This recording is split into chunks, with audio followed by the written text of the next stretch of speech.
what time it is. Buckle up and enjoy the ride.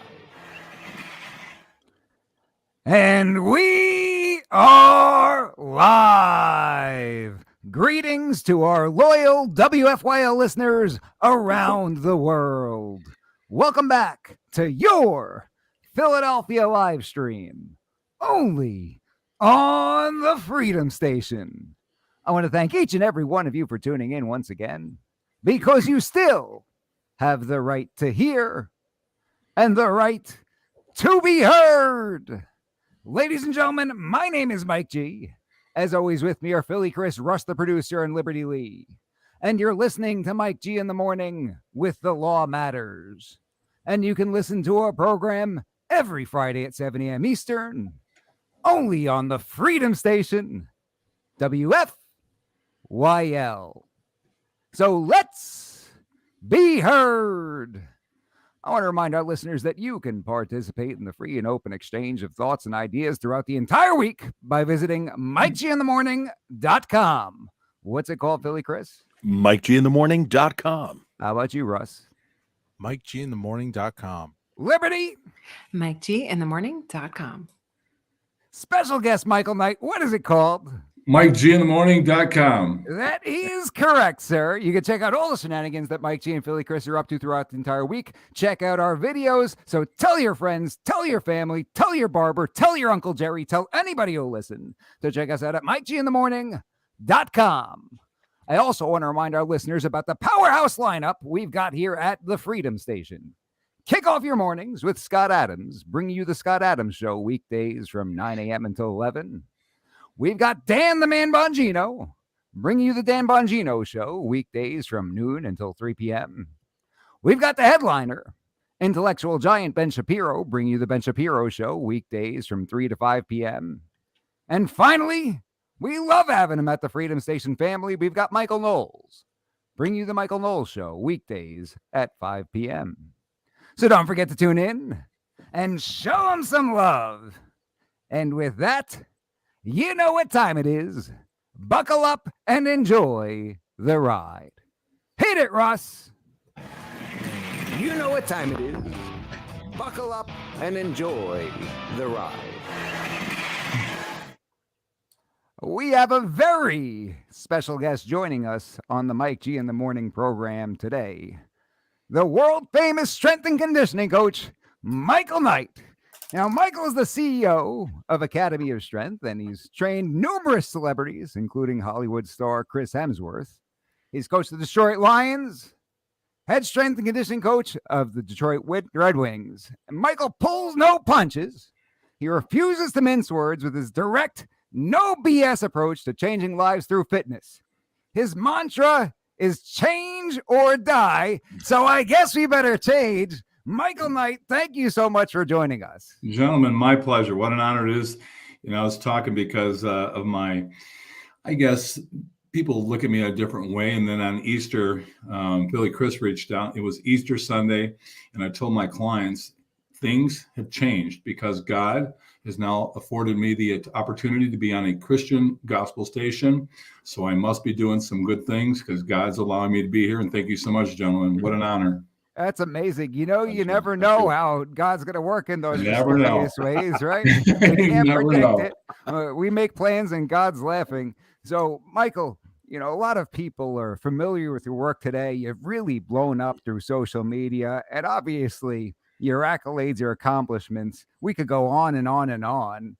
But I want to know a little bit about what it was like growing up for you. Where did Michael Knight come from? So tell us a little bit about life at an early age. And I think that's where my humbleness comes from because I grew up in a mobile home. My mother and father were both high school educated, not college educated. Between the both of them, they worked 6 jobs, and I grew up in a mobile home, and I was known as trailer trash the majority of my childhood life. I lost myself in sports. I played 5 different sports: basketball, football, track, baseball, and golf. And that was my release. My first date was my senior prom. So I stayed in my bedroom a lot of times. I was very isolated. I had low self-esteem, low self-confidence.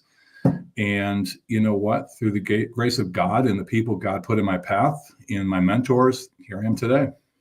And when you say that you had a low self-esteem, did that have to do with not being well off financially growing up? Is that where that came Yeah, from? I think I never knew what financially was because I grew up in a low, rural farmland country. So no one had a lot of money. We lived in, big houses that were spaced out. In fact, when I took my college visitation to Orchard Lake St. Mary's out here, I actually pulled in the West Bloomfield High School because I thought that was the college because it was so big and I'd never seen anything like that before.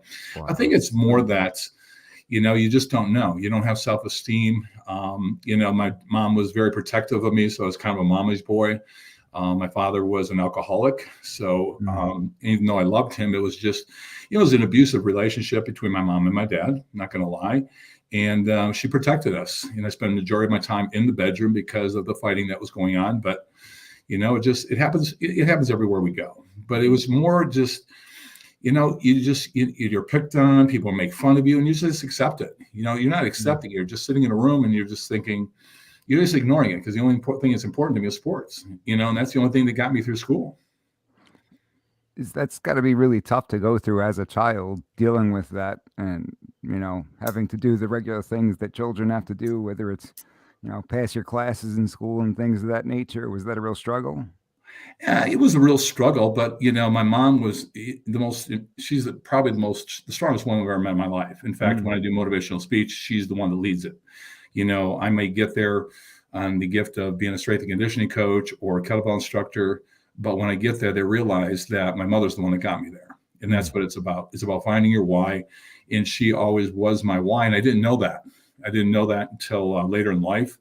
And I think the kids have it tougher now because you have social media, you have bullying. And I mean, I can't even imagine being a parent raising kids in this day and age with everything that's going on. Since COVID. I think when COVID hit, kids were always told what they couldn't do. And now when the kids come to me, I want to teach them what they can do and what's possible, because I think, we shut them down so much. Their self-esteem, their fight, everything's been just taken away from them. So now the coaches have even a tougher job, I think, and parents too. What were some of the values that you take away from what your mom taught you growing up? Like, what kind of values did she instill in you? Was it discipline, things of that nature? Just watching her. My mom was always overweight. And fortunately for me, I was a food addict too, didn't know it at the time, but I outran it.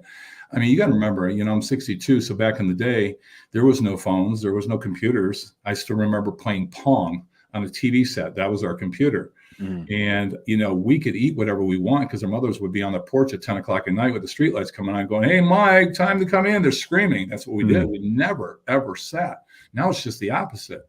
The only way you can get kids out of the house sometimes is to have them play in AAU basketball and travel this, travel that, travel that. Well, what about the parents that, can't afford that? So getting these kids out of the house, getting them moving is a very challenging thing to do. So, yeah. So with me, it's just watching my mom. And again, you're too young. You don't know what you're watching and how she took care of us and how she took care of everybody around her with a smile on her face. And that's just my mom. It's all moms. I went down to the NFL Combine, and we always do a thing where I say, put the most important person on your phone. And after I get done with a short spiel, I stand up. I say, how many people have a picture of their mom? And religiously, it's probably about 95% always have a picture of their mother. So yeah. That's awesome. Yeah. It's important to have a good mother. I guess we got Mother's Day coming up here, not too in the too distant future. That's right. That's right. Yep. So you said that sports were your escape when you were dealing with these challenges. Did you gravitate towards one sport? I know that you're an accomplished basketball player, and that might be what people know you for most. Were there any other sports? It's such a crazy story how people get places. So I played baseball, basketball, football, golf, and I only played football my last year. I played golf my first 3 years. You're probably wondering, he's 6'5", he's about 210, and the coaches would drive me crazy. So why did I play golf? Because I couldn't afford it. So if I went out with the golf team, I knew I got to play for free. And then my coach knew my story. So he'd always give me the holes along the woods because I couldn't afford golf balls. So he'd give me the holes to go in the woods and look at golf balls. So I'd find golf balls to be able to play. That's awesome. That's how I play. But the last year I kind of knew I was might gravitate towards basketball. So I had to toughen up, get in shape. So that's when I went out for football. And so you ultimately ended up playing basketball in college? This is the craziest story. So my coach, unfortunately, kept all my letters for me for people who were recruiting me because he thought it would be a distraction. So the end of the season ends and he gives me the letters, and not a lot of people are looking at me. I was enrolled to go to Adrian College, and I didn't even know I was going there. I took the visitation by myself because my mom and dad didn't even know how to fill out the admission forms. So I went down there because a guy that I played school, he was a senior graduate. He was playing there. And the only reason I was going there because I knew him. No idea what I was going to school for. I just knew I was going to play. So I go there and I'm 2 weeks out. I have no clue why I'm going there. And all of a sudden I get a phone call from Tim Domke, who at the time was the head assistant under Dick Vitale at the University of Detroit. Long story short, Johnny Mauer, an old goalie for the Redwings, came down with my uncle. My uncle was like my godfather, but he was like my father. Watched me, sent a letter to, Tim Domke, and Dick Vitale sends me a letter. Dickie B.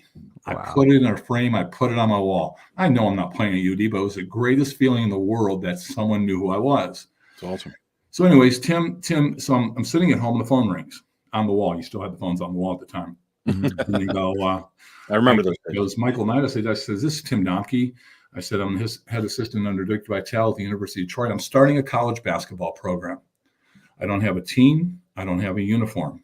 I don't have a schedule. You're my first call. What I can tell you, if you get hurt on the first day of practice, your 4-year scholarship will be paid for." And that's how I got to St. Mary's 2 weeks before school started.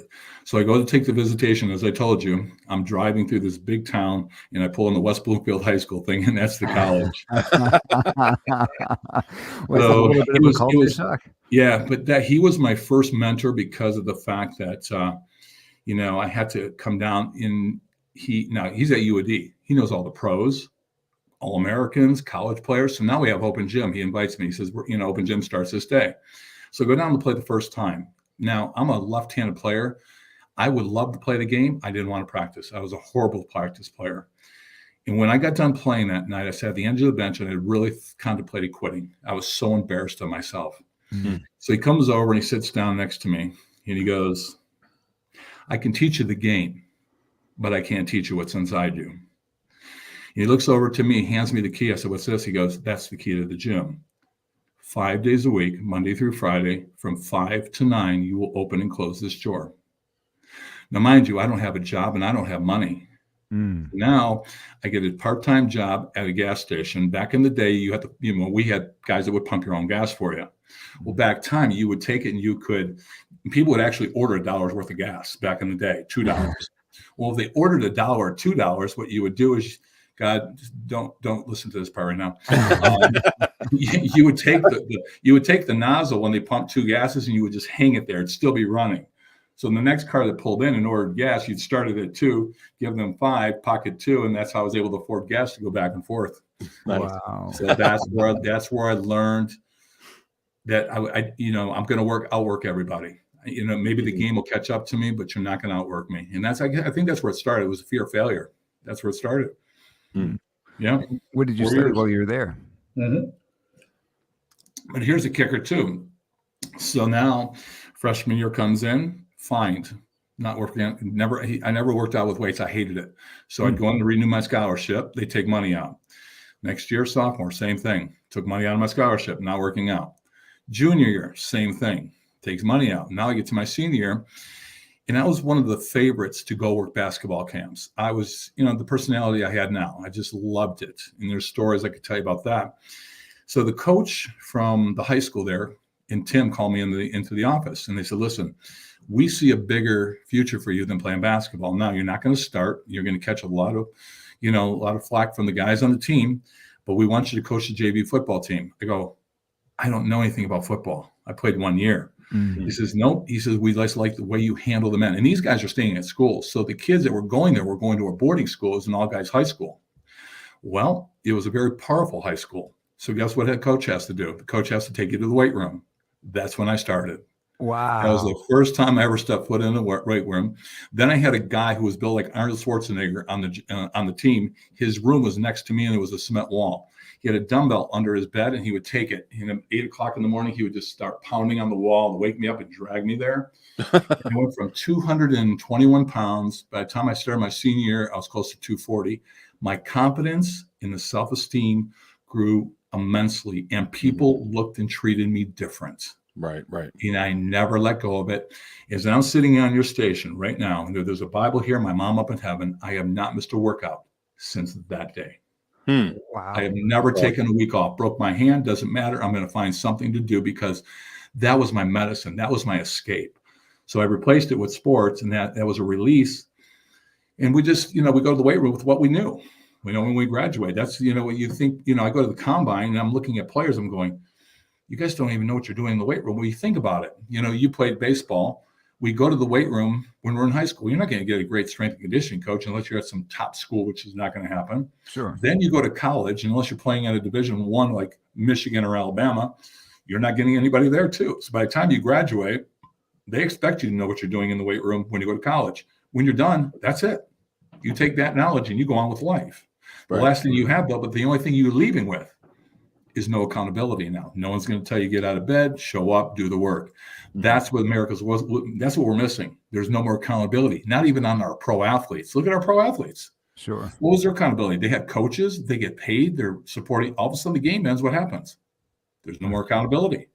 Right. They don't have to show up, and then their health goes to hell. So you'll work that much, you'll spend that much on a game, but then when that ends and the game of life starts, just forget about it. It was fun. And that's It's strange. Now, I want to talk about something. Do you notice a parallel? Because you mentioned there that you only started lifting when you had to be the leader. And you said that your mother, in instilling values, she really led by example, and you watched her, and that's how you learned your values. And when it became your time to be the leader and to lead by example, that seems to be what forced you into the weight room. Is that true? It was what it's what put me in the weight room, but it was when people started looking at me differently. And it was the correlation of getting in the weight room for the first time and having people believe in me and look at me like I was different, like I belonged. And there's nothing better. When kids come into me, I always tell people in my room, when you come to me, it is not about a workout. It is not about food. It is about self-esteem and self-confidence. And I don't give a how old you are. Men, women, it doesn't matter. It is about self-esteem and self-confidence. And if we do the right things, we'll get those things back. So that's, and just the knowledge, and that was another thing. I mean, just getting to where I'm at, when you put your name on a door, you know it all. Just look at me, my name's on the door. I know everything. Right. And I went on my first podcast when I was doing a podcast a couple of years ago, and I actually apologized to the people that came to me the first 12 years because I didn't know a thing. I was just giving you a harder workout than everybody else. I was just screaming louder than everybody else. But then when you put your ego away and you take all your weaknesses and you go find those people who do it better than you and you create a team, no one can touch you. Yeah, I know you talk a lot about that on your channel, that you even have, someone doing your, I think like your exercise plan and even some of your food plans, right? Yeah. Well, the first thing I do whenever I go anywhere, and you'll see this, you'll know those trainers. How many trainers tell you about their trainers? No one. I always tell people, when you go to find a trainer and you're going to hire somebody, ask them one question: who's your trainer? What do you mean? Ask them who their coach is. And if they say nobody, walk away, because that person thinks they know it all.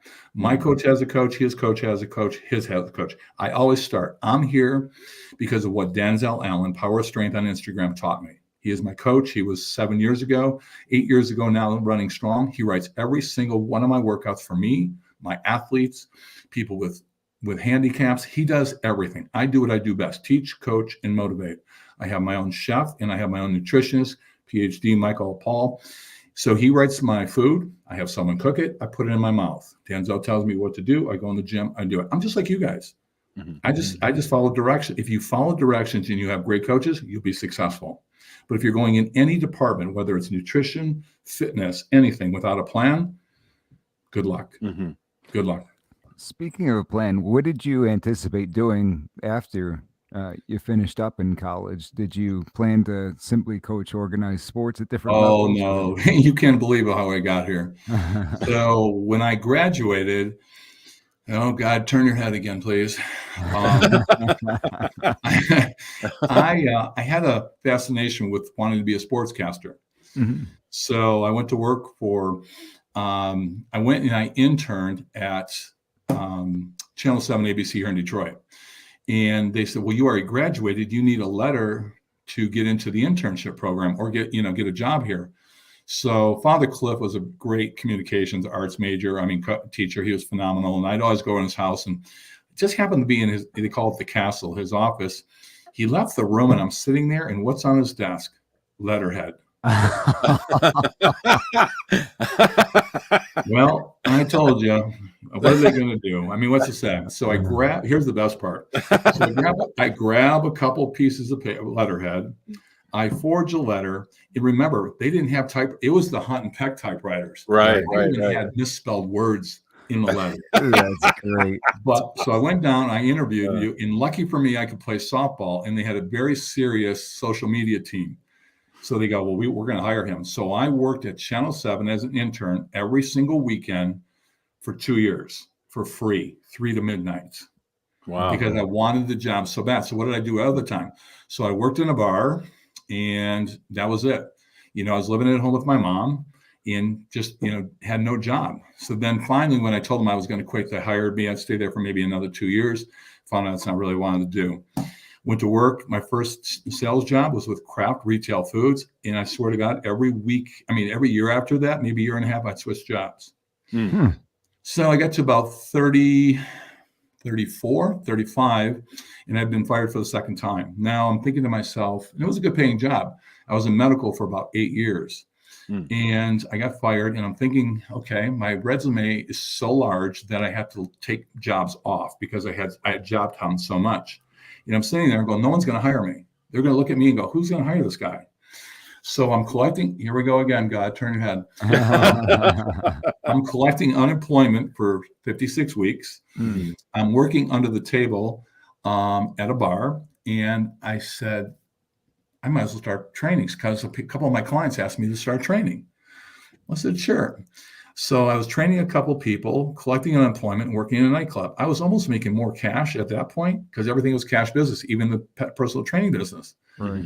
So this goes on, and I'm thinking more people are asking me to train. I don't have a degree in training yet. They keep asking me. I'm going, how many people can I train before I don't have to go back to work? And I never went back. Wow. And that was it.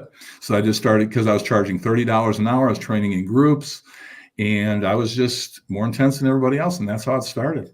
That's awesome. Is that what it was? Was it the intensity that well, they saw my craziness in, I used to teach spinning because I found out about spinning in Chicago. I was on the shores in they have the spinning class outside. I go, oh, I love cardio because I was in that mood.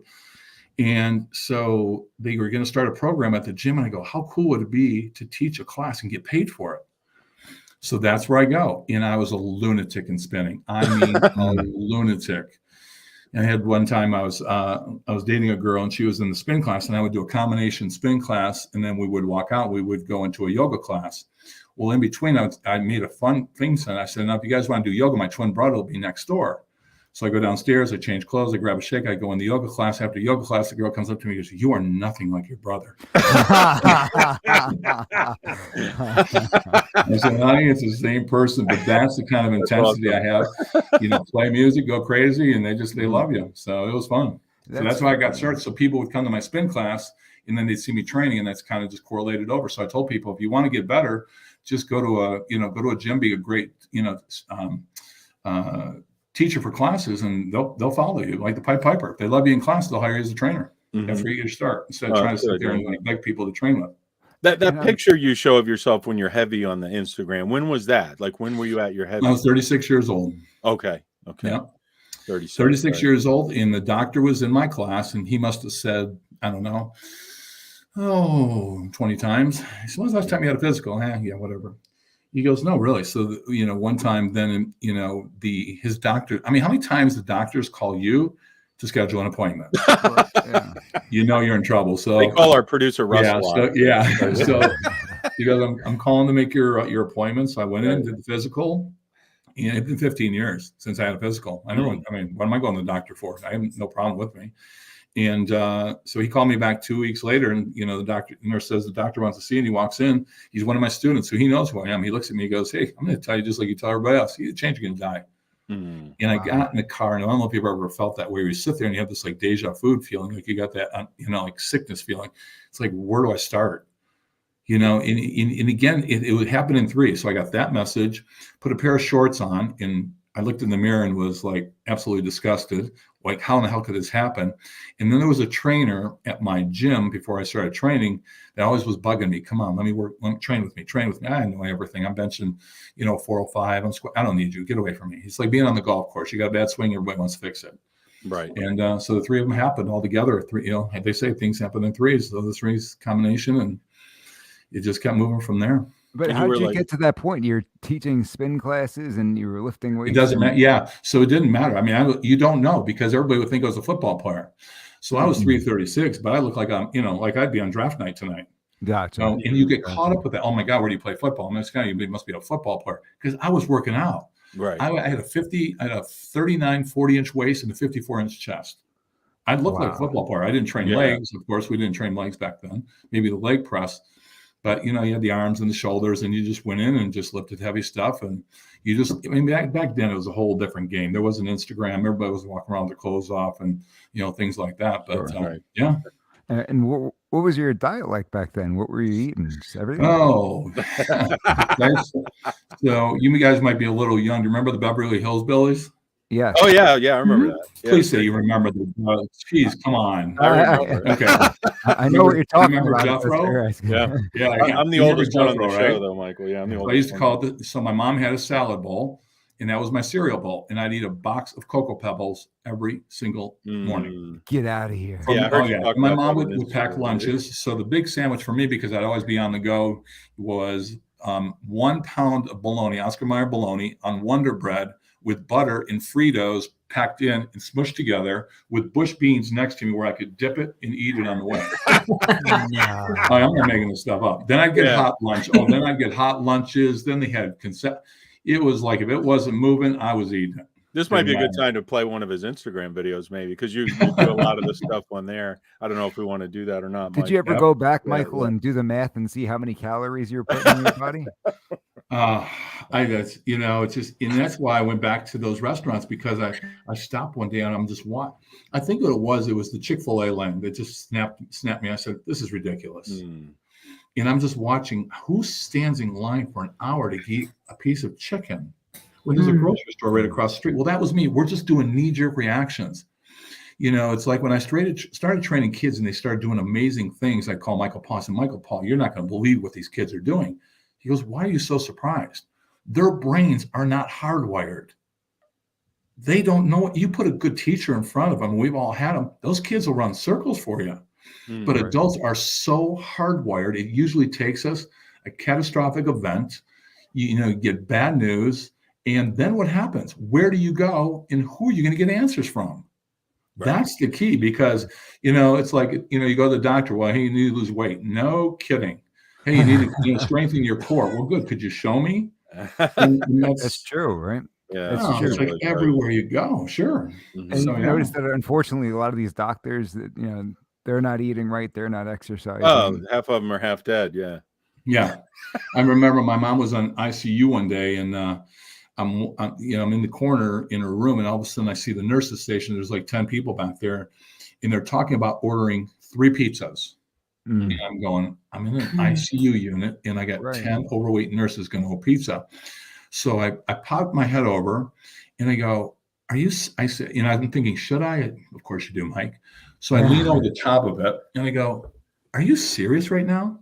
I'm in an ICU unit, and you guys are ordering pizzas. And I turned around, and I walked back, and they continued to go. So I walk around the corner, and I pull out $50. And I look, and I'll hold it there, and they go, oh, no, you don't have to pay for our pizza. I said, no, this is for 3 minutes of your time. And I put the $50 down, and I just went there, and I just gave them a little spiel. And I said, are you serious, guys? I said, this is ridiculous. You're in an ICU unit. You're ordering pizza. I said, you guys are going to end up here. What are you thinking about? Yeah. But it's everywhere. If they're in a hurry, they don't have time to eat. And then you go down to go down in the hospital, and it's the same thing. Right. But they don't know. They don't teach this in medical school. Yeah. So it's wild. I had to go to UCLA with a family member, and I remember while they were getting surgery, I went into the cafeteria, and you see all of these brilliant doctors in there, and I'm thinking to myself, how do you have these people who are supposed to be at the top of their field about the human body, and I can't find a single thing in this entire place that I would put into my body? Something's not right here, right? Right. Russell, do you have any of those videos that you could pull up? We got to show our audience some of this stuff, get them hooked. Yeah, definitely. No, I love watching your videos, Michael. They crack me up. I thought the story was going to be that they ordered the pizza, it showed up, and you took the pizza and you threw it all in the garbage. Actually, you should start with the one that says Michael Knight at the doctor's office, because I did see you when you were going to visit your doctor, and it's similar to the story you were just telling. Oh, with the pizza with the doctor. Yeah. So you might want to play that one, Russ. I think it's the one in like the baby blue color there in the Yeah. The one that set it apart was Starbucks. Yep. Yeah. No, I love it. I'm sure that's a major issue with so many people. They don't realize what they're putting into their body with one cup of something, right? They really don't. You know, I've been open for 19 years, and what happens is I'll ask people when they come in, I go, I'll ask you guys, how many calories are in a gram of protein, carbs, and fat? I know it's more dense. I asked you a serious question. You need a straight answer. You're hemming and hawing like my clients. 4 and 9, right? Is it 4 and 9? Keep going. So you got two. Here's the correct answer. Go ahead, Michael. 4, 4, and 9. Four. Okay. I got 2 of them. We're close. Good. Yeah. I'm glad you're paying attention. A little bit. We'll have a test after this is over. 4, 4, and 9. Yeah. All right. Yeah, go ahead, Russ, Russ. why don't you Okay, it's time for my 3-month checkup. I get my blood work every 3 months. Today, it's time to visit Dr. Nager. And when I walk in the door, everybody freaks because they know I'm going searching to see what's in the icebox. Follow me. Let's go see what we can find. I'm at the doctor's office. This is Nicole. Nicole, walk me over. Come on, Nicole. Oh, wait. See? Oh, isn't this wonderful? See? Are you fucking kidding me? How many people you got working here? Oh my God. This is the wrong way to get. Oh my God. Come here, guys. This is what happens when you walk into your doctor's office. Yes. There's only 3 people that live here. Oh, let's do one better. Let's go in the refrigerator. There's nothing. Oh, look at this. Kidding me? Just remember, if you want me to make a visit to your location, shoot me a message. It's always fun and exciting when I walk in. Have a great day, and remember, I'm watching you. I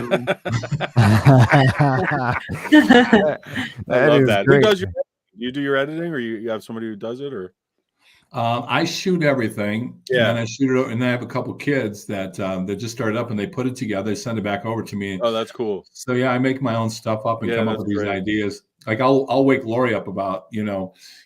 I got an idea. So, so thank God she gets up at 4:30 a lot of times. That's funny. Yeah, I've called Mike in the middle of the night a few times like Yeah. that. He's like, "Can we talk about this tomorrow?" Exactly right. I'm like, no, it's now. The country. You're always, What time you're do you always wake up going. in You're the always morning? thinking. What time do you wake up in the morning? Because you hear about all these other fitness guys. They wake up at 3 a.m. and they're in the gym and everything like that. What's your? I get up at I start every day, Monday, Wednesday, Friday at 4:30 with a 5-minute ice shower, and then I'm in the office at 5:30 on Tuesday and Thursday. I get to sleep until 5:30, and that's been for the last 19 years. I train everybody. I don't let anybody train anybody, and that's the big thing. Is when you get someone my age, they've already handed it off to the interns and the kinesiology student. You're not getting those guys whose names are on the door, and I want to know why. And the other thing is that you got these big name guys. Can you ask you a question? Why did you guys stop working out? And the only time you guys show up when they're a pro athlete or a handicapped person or a photo op. And it's just so disgusting that we get bamboozled like this. And I was one of those kids. You walk in and, here's 42 jerseys signed. Well, guess what? Those guys were that good before they got to me. Same thing. I got pictures of the guys. I don't have jerseys and I don't have hats, but they were that good before they got to me. Now, if I can give them some things to make them better and sustain their longevity, great. And a lot of times I can, but it's like, quit, do your job. And the same thing when we got into the kettlebell training, I call great coaches and they, like one of them was Mike Boyle, very well-known coach, incredible coach. And I called him and I texted him, DM'd him. I said, Mike, can I bend your ear? He goes, what are we going to talk about, that kettlebell thing? And I go, here we go, 24-hour cooling out period. And then I came back and, we started talking. I said, you mentioned a few guys, and I said, Mike, the bell's good at 220 pounds now. And I said, let me ask you a question, Mike. Is it because people don't want to teach it, that they don't know how, and they don't want to make the investment? He goes, you hit the nail on the head. And I said, I'm thinking to myself, as a strength and conditioning coach, handling athletes at whatever level, isn't it your job to invest in the equipment and the things that make people better, to give them the best opportunity? But we're too cheap and we don't want to learn. So we keep doing the same things over and over and over because it's overwhelming to do what? Be a teacher. That's what they're paying you for. If I have to see one more trainer show me what you do on Instagram, I'm going to vomit. We already know that you can do that. Okay. Put your clothes on, little boy and little girl. Now, I will pay you to have you do that to the rest of your clients, which I don't see. Right. That's what you're paying me for. If I can do it, I should be able to teach it to you. Can you get it out of your mouth into their brain and have them perform it? That's what you're getting paid for. And that's where no one sees it. Mm-hmm. Wow. Well, I want to go back to the waking up at 4:30 a.m. thing. No, I only did that because my name's on the door. Forget it. When I was in sales, it was noon. Yeah. Okay. Gotcha. Right, gotcha. right. And is it because the business lends itself to people coming in before they go to work and things of that nature? Yeah. People don't understand, that I'm trying to really, I'm a couple of weeks away, but, people are reaching out to me and they want to train with me and I want to do it the right way. There will be a virtual program. When COVID hit, okay, no one's listening, especially the cops, I never closed down. I called my builders. I said, I need dark shades in. I'm not on the beaten path. I'm off the beaten path in an office building. I said, I need dark shades in tomorrow. I sent all my kettlebells home with all my older clients. I started a virtual business the next day. I had to travel to 2 different states to get enough kettlebells, because one thing about kettlebells, if I have 20 people and I teach right, I get 20 of the same looks. If I put a dumbbell or a barbell in your hand, I get 20 different looks, and that's why people can't teach it. That's why it's much easier to teach. And once you know the movements, it will not only change your life, but it will actually give you a higher quality life, because it's an incredible tool. And I just love, and my mom was sitting up there. I worked 467 days straight in the dark without a break. My clients started counting down. It was what day as I was going to snap. And my mother was probably sitting up in her going, that's my boy. That's my boy. And I was so proud to be able to keep the longevity of the older people, because, when COVID hit and it hit, the stories are just endless of how people are just not going back to corporate. We're all overweight. The obesity rates are going up. And there's no end in sight, and no one's talking about it. Now they got these drugs, and I just want to punt. Oh, forget it. Don't even get me started. Yeah, it's insane. What is the history of the kettlebells? Like I from watching your channel, I think you went to some program for like almost a year to get truly. Yeah, it was funny because, right? What's the history of them? Like, where do they? Well, it comes back. It's called the Russian kettlebell. And long story short, if you go way back in time, the Russian soldiers actually had to carry one during the war. It was what kept them in shape. So they used to carry one, and the story goes, if a soldier ever saw one, they would kind of like spasm because they always had the handle. Well, Pavel Testolini, who was my CEO, he's also the United States Secret Service trainer. That's my coach. Oh, no kidding. So he came from Russia, right? He calls everybody a comrade. And at the time, he was part of RKC, which is the Russian kettlebell certification. They were splitting off to go to Strong First. So I kind of waited, because that's the time I was ready to go. I started off with Anthony DeLugio. He was the owner and creator at Art of Strength. And I always had a fascination with it, but at that time it was very barbaric. Stand on a platform, do a clean, and just stand there and keep doing the same thing over and over. It's not what I wanted to do. I found him, and I ended up going with my training partner to Chicago to the Perform Better seminar. So it was 3 days, $400. So didn't really have a lot to do with it, but me and my buddy were playing with a 35-pound kettlebell, which is a 16 kilo. Well, he brought his sister there, and she started playing with a 53. And I said, well, I'm just going to sit back and watch. I'm not playing with this thing.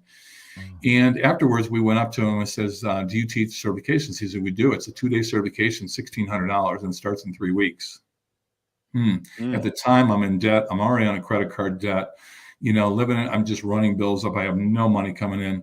And at that time, he says, I need to talk to you individually, though, to see why you're coming. Long story short, my partner backs out. I called the day. I put everything on my credit card and took a chance.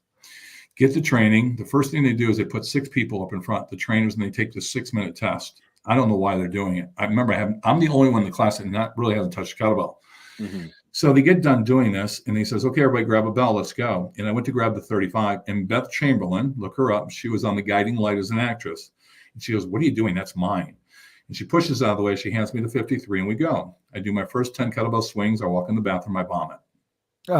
Really? Wow. Come back out. Oh no! Come back out. 10 swings again. Back in the vomit.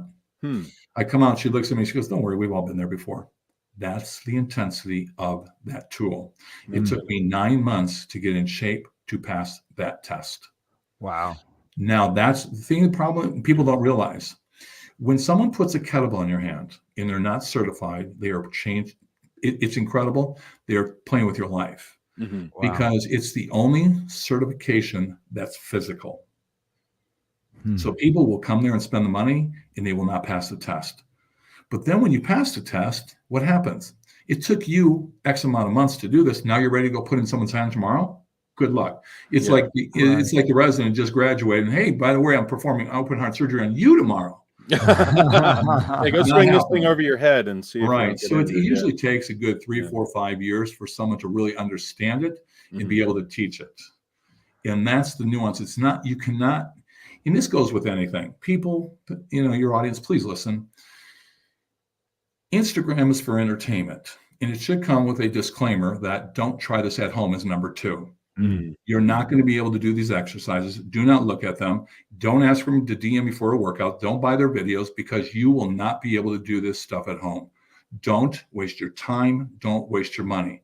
Could I do it tomorrow? When you train with me, futuristically, you will have my eyes on you. There going to be an accountability program. When you're training, you're videotaping, sending things back to me to break down. I don't want 1,000 people. I want a handful of people.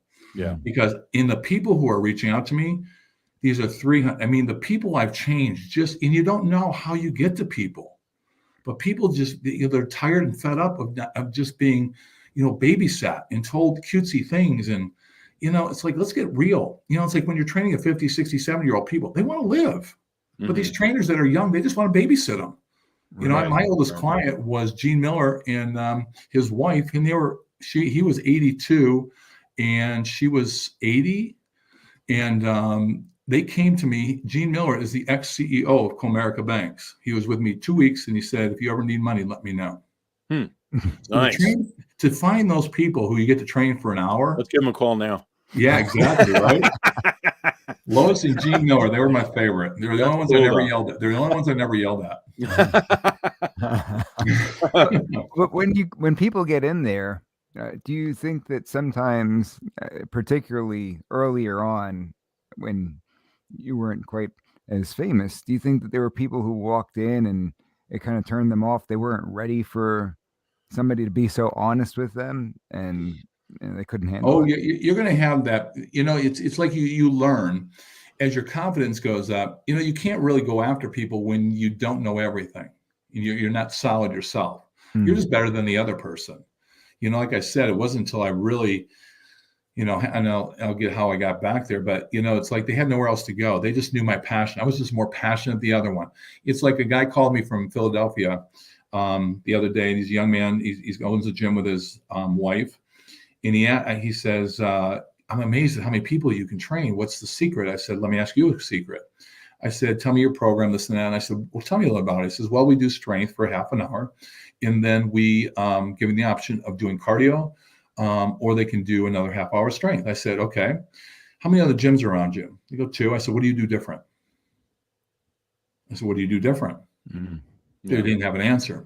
They're all doing the same thing. Right. Who's going to take pictures with you? Who's going to hug you and tell you nice things because they have to, because they want your money? I don't want your money, and I don't care. I have the best customer service. If you don't like it, the door swings both ways. Just get the hell out of here. Okay. And they appreciate that because I am that good because of my coaches. I didn't just, I didn't learn it in a book. I'm not better than everybody else. I just, when you have something, when someone tells you you're going to die, you lose and you go through a transformation from being, people say, "Oh, you lost 121 pounds. You know how I lost 121 pounds? Me and my mother went to William Beaumont Diet Center. And, when someone tells you're going to die, it was 3 days later. And I said, "Well, where am I going to go?" So I go, Beaumont Diet. They're the ones that take care of heavy people. So we walk in, and the first thing me and mom get there, and they're wheeling people in there with they're 600 pounds on gurneys. They can't walk. They're on gurneys. Everybody else was in wheelchairs with oxygen tanks. And I looked at myself, I go, this is my life. Right. Yeah. Right. My mom's 400 pounds. So at that point, I go, good, pull it up. I want to see what this beautiful program is. It was called 5+1 or 6. So 5+1 is you get to eat breakfast, and then every 3 hours after that, it was a protein shake and vegetables. Okay. So I could do that. Or it was 6, all protein shakes and vegetables. What are they doing? They're putting a calorie deficit, controlling your calories. Well, I said, well, I can do this. So at the time, metrics was the only thing out there. I'd go have breakfast every morning, 8 egg whites, burnt hash browns, bowl of oatmeal, and double wheat toast, I think it was. Every 3 hours after that, didn't matter where I was on planet Earth, it was a protein bar or a protein shake. Now, you know how many weight loss companies came after me after losing 121 pounds? And they want you to pretend that you used their system. Exactly. That's what they all do. Yeah. And I said, no. And the problem was I had just put myself into death the second time because I was in full-blown adrenal fatigue and I was in full-blown depression. I couldn't, my mail sat on my counter for 3 months. I'd go to work, come back, go to bed. I didn't care. Yeah. You know why? Right. Because I was thin. So just give me 5 minutes here because now we got that Ozempic shit got out there and all the weight loss drugs. Yeah. I know why they're doing it, and I know they don't care. If you're on it, you're in trouble. The FDA, because I have some doctors, should have done something that they didn't do. Number one, put them all on the DEXA scan before you start. It's a machine that will measure your body fat, your visceral fat, your bone density, and your longevity. 30 days later, put them back in. You know what's going to happen? Their weight is going to go down, and their body fat's going up, and their health is going to go down. No way. Because there's no way. You guys work out. Just think about not eating anything. You either can puke, diarrhea, nausea. Now they're having symptoms of hallucination, but they don't care. And I knew that. I know why they're doing it. Of course you don't care because you've never been thin. Right. But now you feel like you found the fountain of youth. Well, guess what? Fen was the same thing back in the day. What happened to them? There is no quick fix. Yeah. But again, if I'm sitting where they're at, who are you going to trust? Where are you going to go? What, an Instagram model that it's going to show us his abs? Yeah, remember, 1% of the whole world has abs. You have a better chance of being a millionaire. That's a good point. Yeah. It's not something you can buy. Yeah. When you went to the weight loss center, did you expect some kind of a quick fix? Were you thinking, Well, it wasn't a quick fix. I just thought it was going to be some miraculous thing. But basically, they created their own protein shake. I think it was 190 calories. Well, vegetables, you're not going to OD. And all you're doing is putting these people in a calorie deficit. Controlled. I did that too. So when I came out of the metrics part, I was speaking at Antonio Gates. He was a tight end for the San Diego Chargers, I think. Yeah. So they hired me to come out and do a presentation. And Ron Royce was the president of the NFL Alumni Association. He was there. Well, they found out about my story about losing the weight. And they came over and they're going, oh my God, you got to go listen to this guy talk. You got to listen to this guy talk. So I think they're going to come over and talk to me about working out. And at the time, that's when I was full-blown adrenal fatigue. Ron looks at me, he goes, how you feel? What do you mean? He goes, how you feel? They look at me, they know I'm in shape. And he got me. I go, to be honest with you, I'm not that well. They were Isogenics representations. Do you know Isogenics, the multi-level marketing company? Oh, no. I think I've heard of it. It was like a multi-level company, big time. So basically, they got me. So then I went to eating 3 meals. I did a 9-day cleanse off their program. I felt like utopia. Well, why? They put food in my body. They put a vitamin in my body. They put minerals in my body. Right. So that's all I did because I was working out like a fiend. I was still doing cardio like a fiend, but I didn't have anything in my body sustaining. But I didn't care because I was thin. Yeah. For the first time again, I was thin. I didn't care, and that's what this world is basing their whole life on. I don't care what I do as long as I'm thin. Yeah. And especially if you've been overweight and then you get back to it, it's a real high, 100%. Yeah. Yeah. Do you take any nutrients or supplements like vitamins or minerals or anything? I don't take anything, but I've been on TRT with my physician and my nutritionist since 54. And basically TRT is something, I'm not here to condone it, or it's everybody's individual. But for me, it's one of those things where, hey, you're 62. If you want to feel 62, that's fine. But there's a lot of great doctors out there that'll tell you if you're over 40 as a man, probably get it checked out, and women over 50.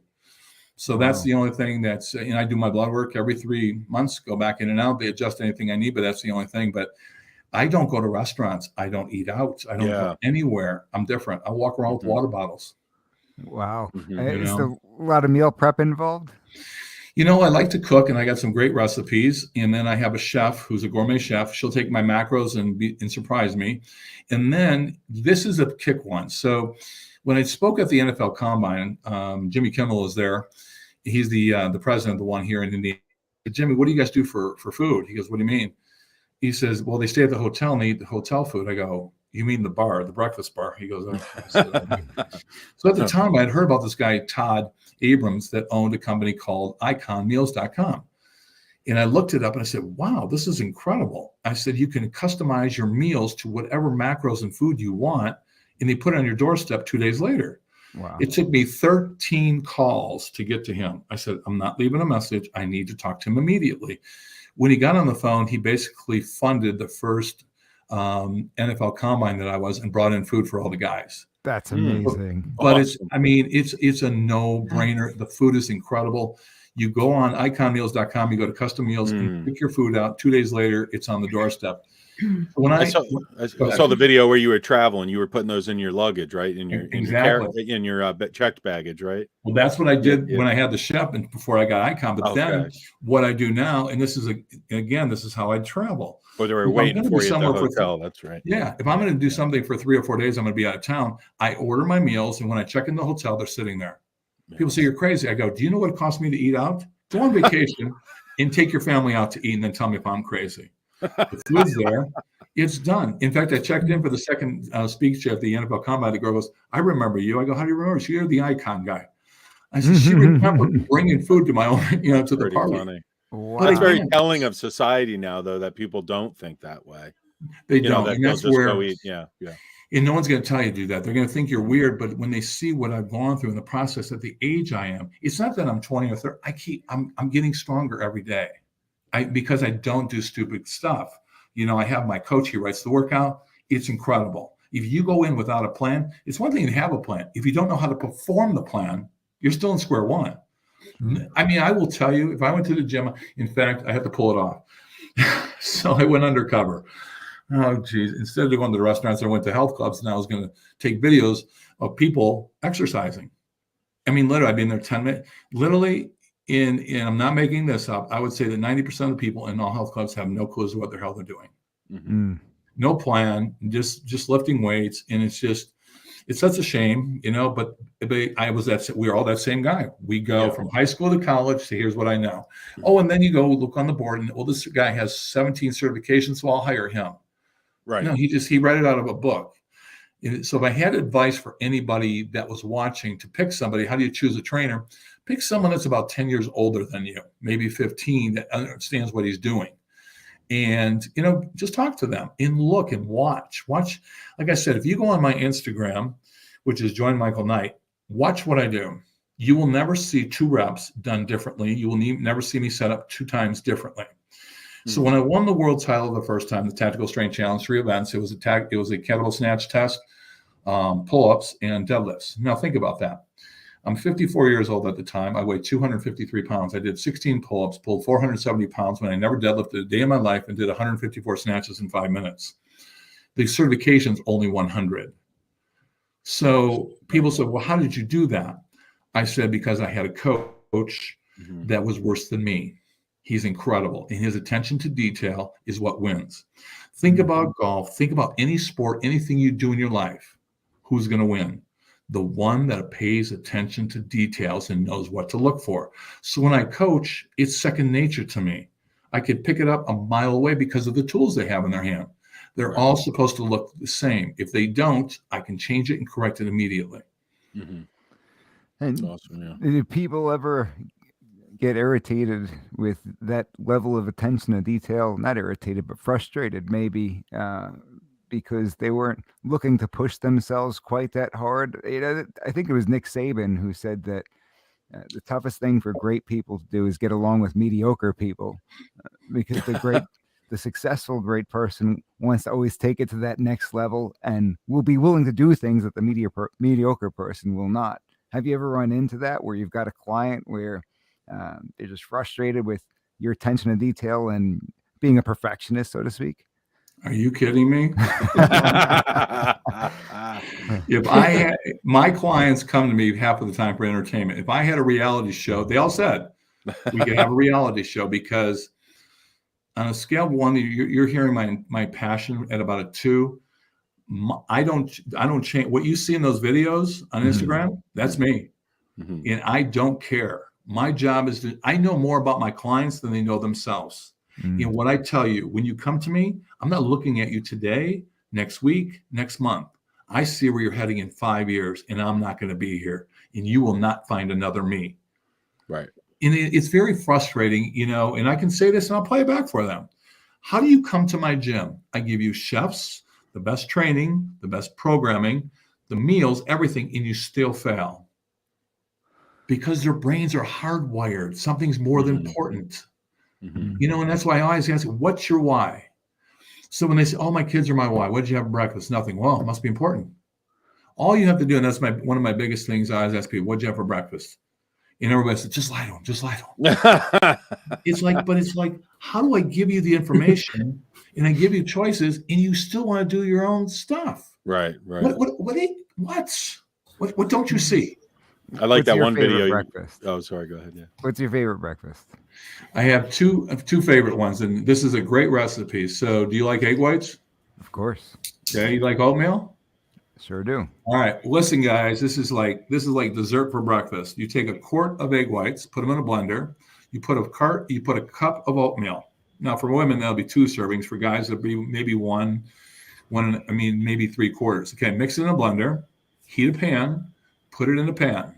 Give it 2 minutes. Start flipping it like a pancake. Scramble it like an egg. You're done. Take that. Take a cup of frozen fruit, berries, out of the refrigerator, not the freezer, because they'll be melted. Put that on top, or change your topping. You will thank me, and that will be it. The other one I do is overnight oats, which I take 1 cup of oatmeal, 1 cup of almond milk, 2 scoops of protein powder. Put the same berries on top. It doesn't need to be overnight. Literally, overnight oats can be done in 2 hours.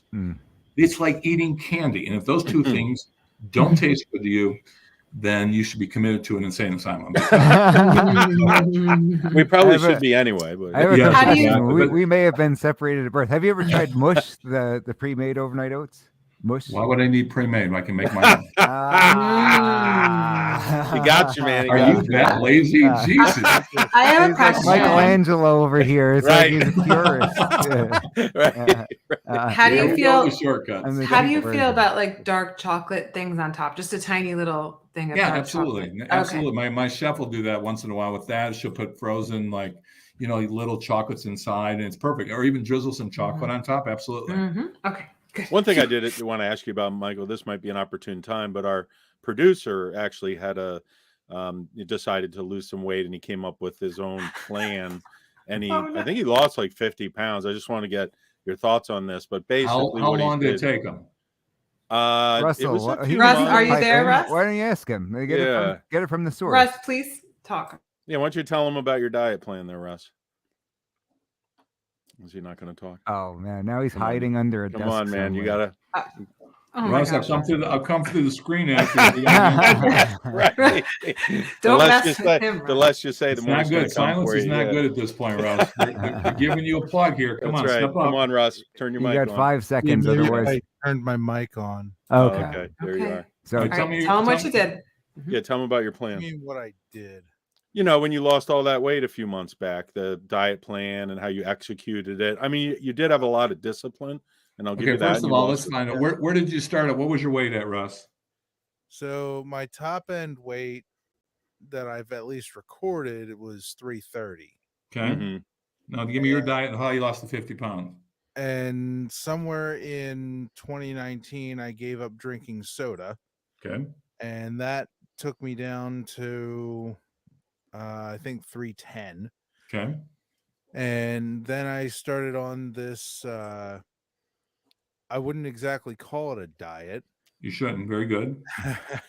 But I found out that DiGiorno stuffed crust pizza was only 1,000 calories, and I was only ever hungry once a day.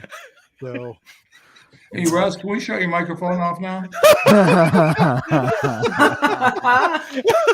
This is why I don't speak. Holy mother God. Russ, tell him you're Michael Knight rolling out the special Russ program. Thank God this is a Christian radio station. You can swear a little if you need Jesus. to. Yes. Russ, what are we doing these days, Russ? What do you mean? What are you doing for food? Are you still on a plan? Where's your weight at? How's your health? Well, I wouldn't. I mean, the DiGiorno plan got pretty expensive when the prices went up, so I'm not on that anymore. It was one DiGiorno a day, right? You got priced out of the DiGiorno. What is our fix now for one time a day? When the price of eggs went down, I was making omelets pretty regularly. How much do you weigh right now, Russ? It's fluctuating between 275 and 280. How tall are you? 6'3". 6'3". Russ, you and I are going to talk off the air. Okay. I want to help you. You got any kids, Russ? No. Okay. What's your goal weight? What's your goal weight, Russ? I don't really have a goal. Mainly, well, okay.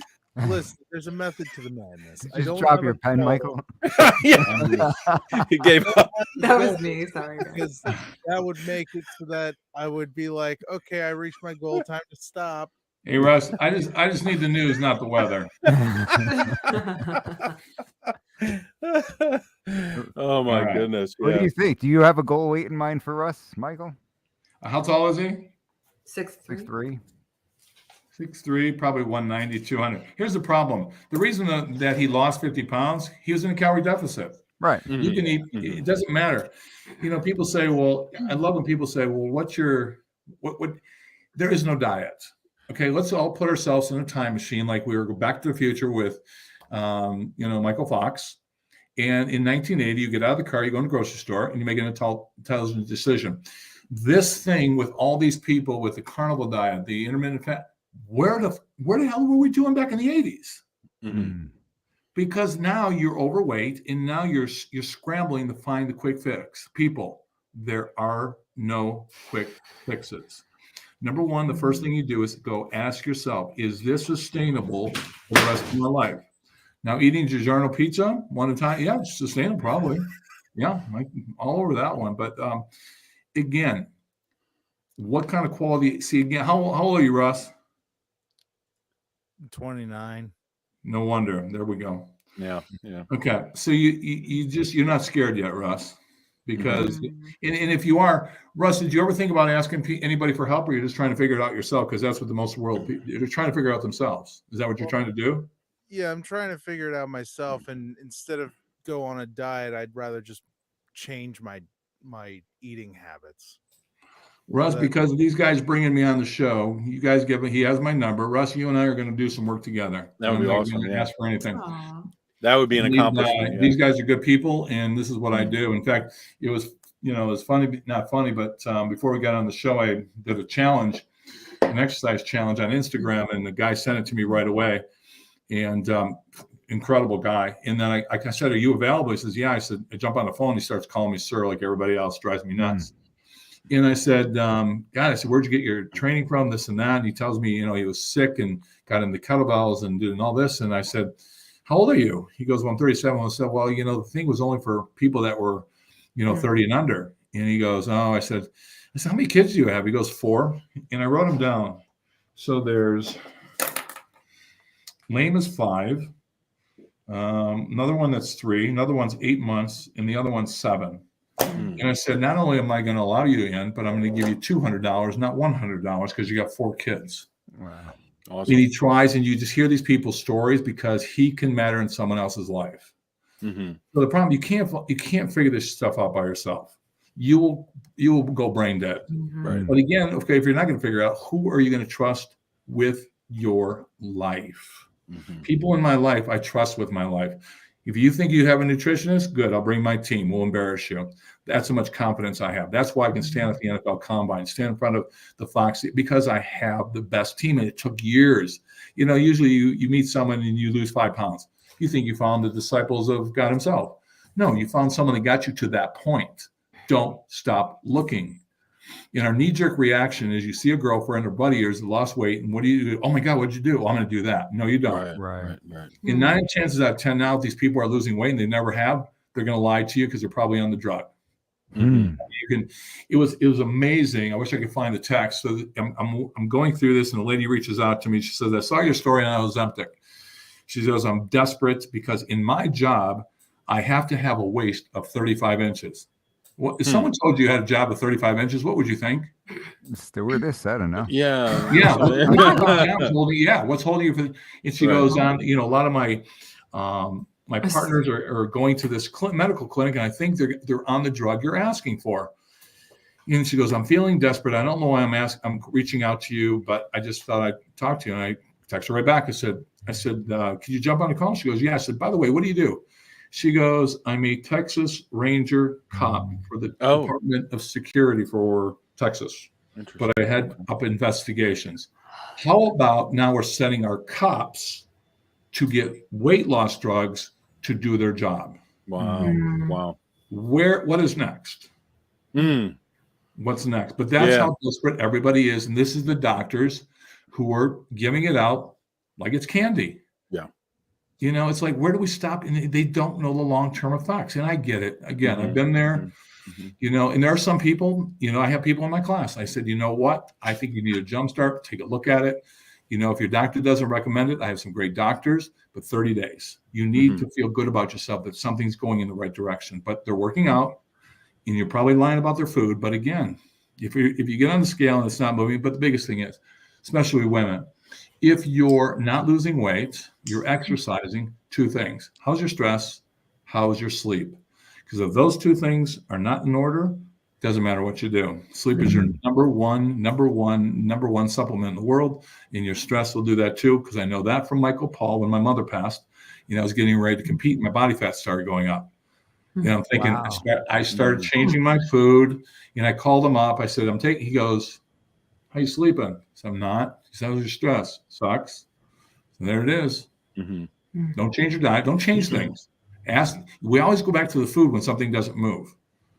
Ask yourself the other thing. Am I sleeping well? Am I stressed? Anxiety? Those things are big, big key factors when you're trying to, you know, get your life back under order. That's why the gym's so important too, is because of the stress. Yeah, stress is so bad. You know, when you present people with that point blank decision, change or die, you'd think that that's a pretty easy decision, right? I'll take the one. Most of the time, the reason, I mean, it happened to me. So, you know, usually my most successful clients, Marcus McGrew, new heart, 2 new kidneys. I can go by the line. I've got 4 stroke victims that would run circles around physical therapists, 7 cancer survivors, and a girl with CMT. And if you don't know what CMT is, she's 50 years old. She has no nerves. It's a nerve disease from the knees down and the elbows down. Now, to give you a visual, if someone put, you know, she went to the store and, you know, bought something, someone put change on the counter, she couldn't pick it up. But if I put a 40-pound kettlebell in her hand and asked her to swing it 10 times, you wouldn't even know there was nothing wrong, because I taught her about tension and breathing and how to contract the body. The same thing we do when we go to pick things up. See, the problem with physical therapists, and there's a lot of problems with physical therapists, they are practical people. They don't know how to pick up heavy things. They don't know how to teach people to pick up heavy things. And this is where physical therapy is just outlandishly overpriced. They don't get. I'm not saying all physical therapists. I'm just saying when they come to me, and I get, you know, a young lady that's, you know, overweight, brain hemorrhage, the whole 9 yards, and they're deadlifting and they got their life, but they just feel like they have hope. And that's what I want to do. When people come to me, I want them to go, oh my God, I feel like I have hope. Right. Yeah. I've found that with physical therapists a lot of the time, and not that you have to babysit your clients, but I'm curious about how you feel about that, because I've done some physical therapy and they kind of like teach you a couple things and then you don't really see them a lot ever again. You know what I mean? Right. They just kind of like let you go. And I'm like, well, am I doing this correctly or not? Like, I want information. That's one, but they don't know how to do that. See, they're giving you what they know. They don't know, or they would, or you have someone that's not passionate. Plus, they're overstaffed, they're underpaid, they're not passionate about their job. And I understand because it's such a tough world. But that's when I say, when they come to me, I always say, tell me what you're doing. Or I go to the hospital. I want to watch if they'll let me in the room. And then you just want to close your eyes. And that's, that was one of the things, with my mom. Some of you guys know my story. So, my mom was in 9 nursing homes. And that's when I was really selfish. It was self-centered. And I kept telling people, oh my God, you're such a great son. No, I'm not. I was a selfish prick, because my why at the time was me losing weight.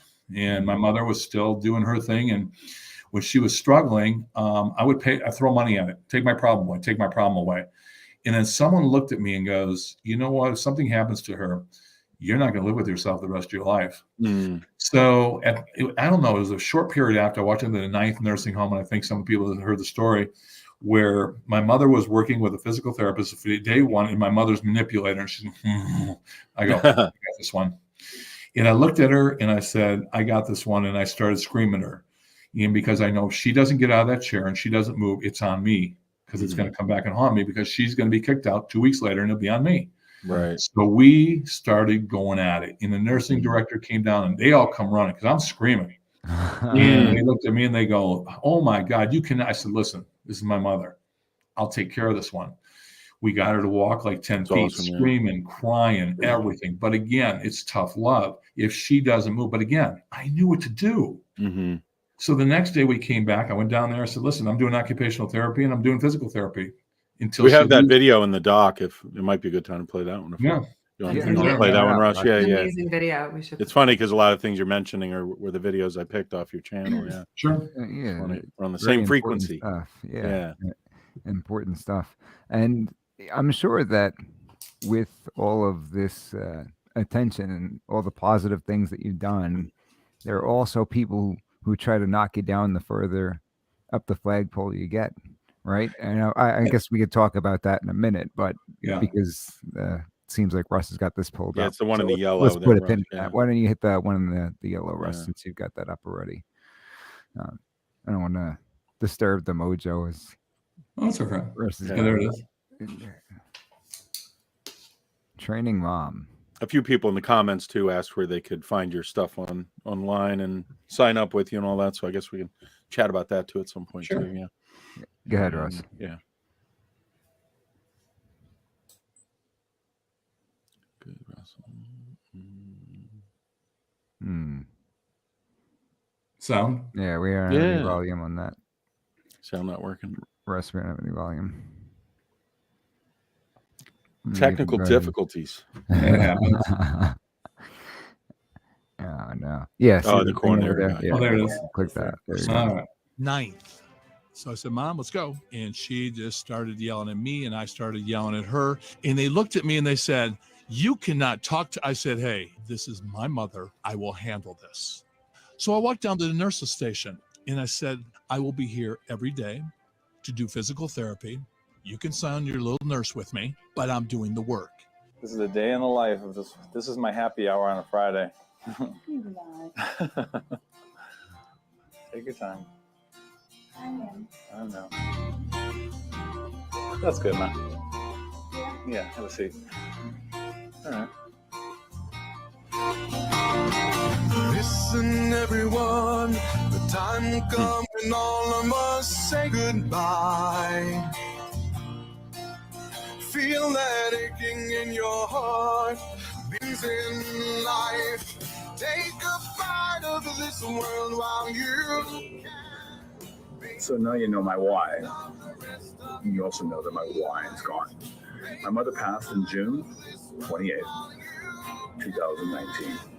So now, my new why is hopefully you and any individual who crossed my path. So with that, It was the 9th. Awesome. That's something else. Yeah. Well, it's funny because it was amazing, and God plays again in mysterious ways. So, when I started training her, something told me, put the camera down. Videotape what you're doing. Yeah. Never know what's going to come. That was 4 years ago. And here we go. She leads every single one of my motivational speeches. And I mean, when I was at the combine, I don't, when I go speak, I just don't, you have enough information about me. It's not about me today. It's about who's watching, and it's about you guys. It's like football players, and I go to listen to athletes, and they go, "I used to." And guess what? No one really cares anymore. Okay, what you used to do. Mm-hmm. It has to involve the people who are watching and how we can help them people. So, I give them the TED Talk up until my why, and then I play about a 4-minute video of my mother. I can never keep my eyes, from watering. Mm-hmm. And literally, the first time I played at the combine, they stood up and they clapped, and it was just like we weren't there for football anymore because they could relate. But the biggest thing is that before I did that, I went to the combine. I got there a day early, and we were doing a presentation, and there was about a half an hour, and it was running late. And I looked, and I go, no, me and Michael was sitting there. I go, well, here we go. So I stood up, and I took $50 out of my pocket. And I looked at this kid. I said, why are you here? He looks at me. He goes, my mother and my father. And I gave him the $50. I said, that's the greatest answer I've ever heard. And Jimmy walks by, and he goes, what the hell's going on? He goes, he's talking. He says, what about what? He says, he's talking. And right there, I knew I was at the combine. So the next group was coming in, and I was down in the lobby, and then my guys were supposed to go. My camera guy and everybody said, call Jeff, tell him you're staying, I have an idea. And I said, before you call him, watch this. And I played the video that I wanted to play, and the kid's eyes started to water. I said, that's it. I know what I'm doing. And that's what began that day. Yeah, it was incredible. Yeah. And I loved every minute of it. That's amazing. Yeah. And it's just to see that video of you putting in that work with her. I'm sure she was very proud of you then and looking down on you now. Was there ever a moment in your career where you looked around and you just sort of felt like it was surreal that you'd accomplished what you'd accomplished, between training the professional athletes and the professional teams or these Hollywood celebrities? Any one of them stand out in your mind? No. You know what stands out now is that I got to, and not that Instagram is like it, but the people that DM me and how I'm getting to, before you can only reach people in your room. You may change somebody, out in public or something. But I've been doing this I've been trying for 19 years to sit with people like you. And we don't know how to get to you guys. But all of a sudden, I did what was natural. And people people are losing weight hand over fist because I stopped them from eating junk food. They're 300 pounds. They want to be around with their kids. And I tell my people, it's like, let me see if I can pull one real quick. Hang on 1 second. I think I should be able to do this. I mean, it just goes on and on. And one was incredible. Oh, here it is. Let me put my glasses on. Yeah. So this was yesterday. She goes, I have chronic Lyme's disease. I was misdiagnosed for 14 years and destroyed a lot of my body. I'm trying to heal it, but it's not looking so good. It's so frustrating to see people who don't take care of themselves. I cannot be aggressive about it, but I do feel the deep sadness and wish that people would stop harming themselves with food and living a sedentary lifestyle. I'm sure you don't get this message, but I just wanted to say thank you for trying to make a positive change for people who don't know how to help themselves. You are such a blessing. I said, you are an inspiration. Keep shouting loud. Anything I can do, please let me know. She goes, I can't believe you read my message. That's awesome. amazing. Yeah. That's like, Yeah, and that's good. when people come in my room, my own clients, I read these. I said, do you know how frustrating it is to get hundreds of these and then come back and watch people take it for granted, like she's talking about? And that's when I snap. And I always tell people, I have my cup of coffee, and they always know, first cup's gone. Now we can go back to work.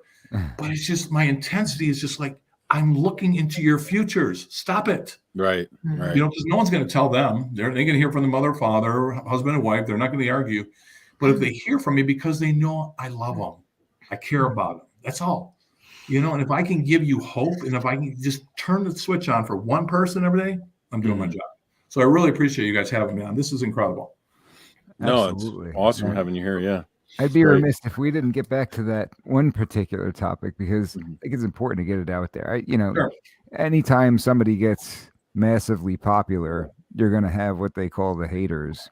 And you got to be a true piece of garbage to see a video with you helping cancer patients and everything like that and say something nasty underneath. But nevertheless, there are people who do stuff like that.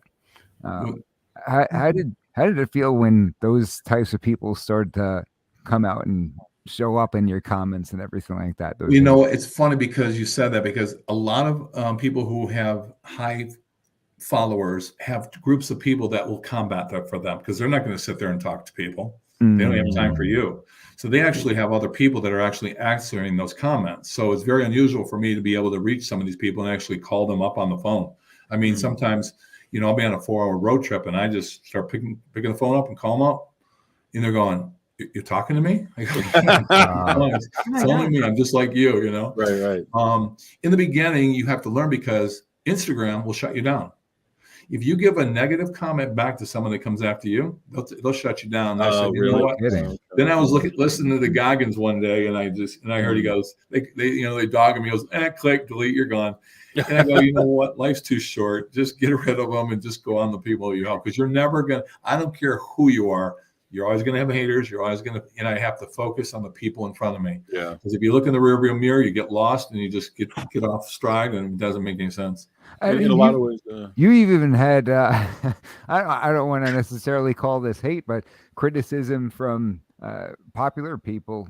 Like, I think Coach Greg put out a video related to you at some point, didn't he? Greg Doucette?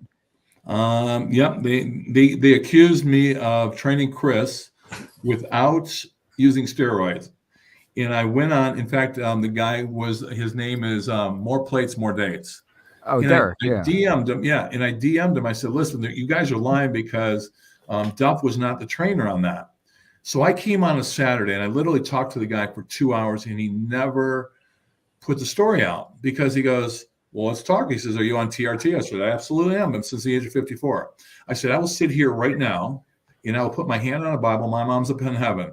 Chris did not use anything. He looked like a surfer boy. Now, when he got to Hollywood the next year, I don't know. I had him up until the day he left, 2 weeks to go train for Thor in Hollywood, because he was here in Michigan. I was in Australia for a month. So cool. So whatever happened after that, I don't know. But, people just come after you. It's like, and people go, who he's on gear? I go, what the hell is gear? I'm saying, oh, see, that's what Greg's whole premise was, that he made it sound like you said you didn't know what steroids were. I could understand somebody doesn't know the term gear. That makes sense. I mean, I never heard it because I stay in my room. I never go anywhere. So steroids, yes, but gear. It just sounded so ridiculous, and not knocking on Greg or anything, but the premise of that whole video, that you acted like you didn't know what steroids were. Right. Obviously, that's not what's going on here, because anybody who's seen Rocky IV knows what steroids are. Surely that's not what he meant, but it makes sense now that you put it that way and say that you know the term gear. Russ is on some gear. See this? Yes. Oh yeah. Yeah. Oh, yeah, we'll put that in the video. That's Chris. Now that does not look like the picture they were posting him on Instagram. Right. I mean, now, I'm sure you get accused of being on 21 pounds. Now, that picture of you're in pretty ridiculous shape over coming there. down in weight at that point. Yeah, I was a pretty big guy. I'm sure people accuse you of being on the sauce in that picture. Yeah, it's just, but you know what? I always say, come in my room.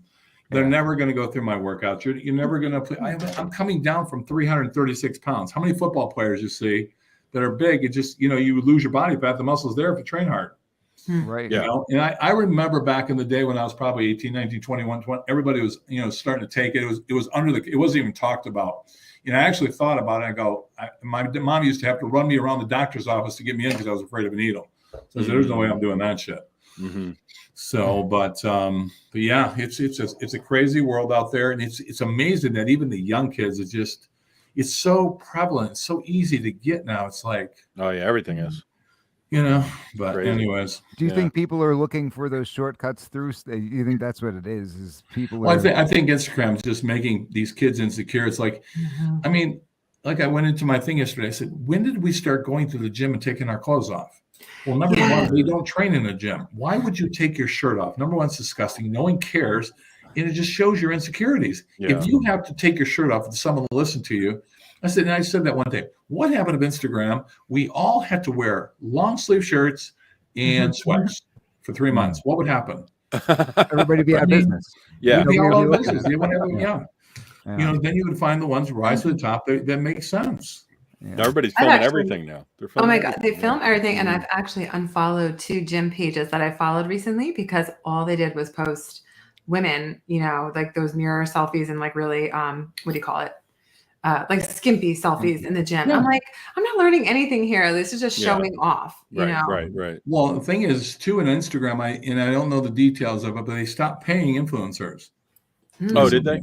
Oh, yeah. So, I mean, think about it. If you take your clothes off and you get paid for it enough, you take your clothes off. Mm-hmm. So it's their fault too, but it's our fault because we're the ones that are liking it. Right. Yeah. You know, so it's a catch-22. Yeah, but it gets more and more provocative, and it's just like, you know, people who really, really care are less out there. It's really just about me, like you're saying. Right. And I don't even know you super well, but just getting to know you, I would like to endorse you because I consider myself like, I don't like to say empath. I say like spirit of discernment. Mm-hmm. And when you took the pen and took down Russ's stats and you like got into this mode, you wanted to help him. Right. And it's not about that you had trained celebrities and NFL players. Like that's what we promoted for you. But your heart is to help people because this is their life. Mm-hmm. And you can sense that right away. So I wish I could say it was always that way because when I started training and I got the athletes, I mean, when you've never trained an athlete before and they're coming in your door, it's like, oh my God, I have an athlete in my room. Mm-hmm. Right. And I started gearing all my videos and everything about athletes. And my partners pulled me in the door one day and they go, how many athletes are you training? I said, I don't know, maybe 30 or 40. He goes, how many clients do you have? I said, maybe 300. He goes, who's paying your bills? And it was people were afraid to come to me because they thought, I trained with athletes. And at that point, you know, the athletes are great, but again, it's a lot of work. You know, they're coming in, you got to work around their schedule. They're great. I got Chris Draper from the Wings. He's the assistant GM. I got Stevie Eiserman that comes in. I've been so blessed to have some of the greatest stories in there. It's been incredible. Training the Lions. I mean, you know, you get to run the mini camp. You're the fat kid. And all of a sudden, you know, Kyle Vanderbush says, hey, can you run a mini camp because we're on strike? Can you run it for 2 weeks? I go, oh, yeah, I think so. You know, and here I am now, the man on campus training Lions for 2 weeks and with Matthew Stafford and Dominican Sue and Calvin Johnson. I mean, here I am, the fat kid. You know, talk about God, but sometimes that's how God works. I mean, you had to get to where you were and you had to be like that to learn all of this, to now say, you know, this is what really matters, you know, but now people look at you like you got this information, you got this platform now. Everything tell me a little bit about you now. So you tell me about your health. Here we go. Here we go. What did we have for breakfast this morning? What did I actually had a ghost. A ghost protein. It's like this ghost brand protein shake. Oh, so you drank a shake. You were lazy. Well, it's ghost protein shake. And what else did I have? And honestly, I am trying to lose weight, but I used to do a lot of modeling and I did severe crash diets. And I find that when I increase my calories, I gain weight. Like even if it's protein, even if I'm going, you know, trying to do whatever 0.7 something grams of protein. How many calories are you taking in a day now? Do you know? I think my goal is 14 something. Okay. How much do you weigh?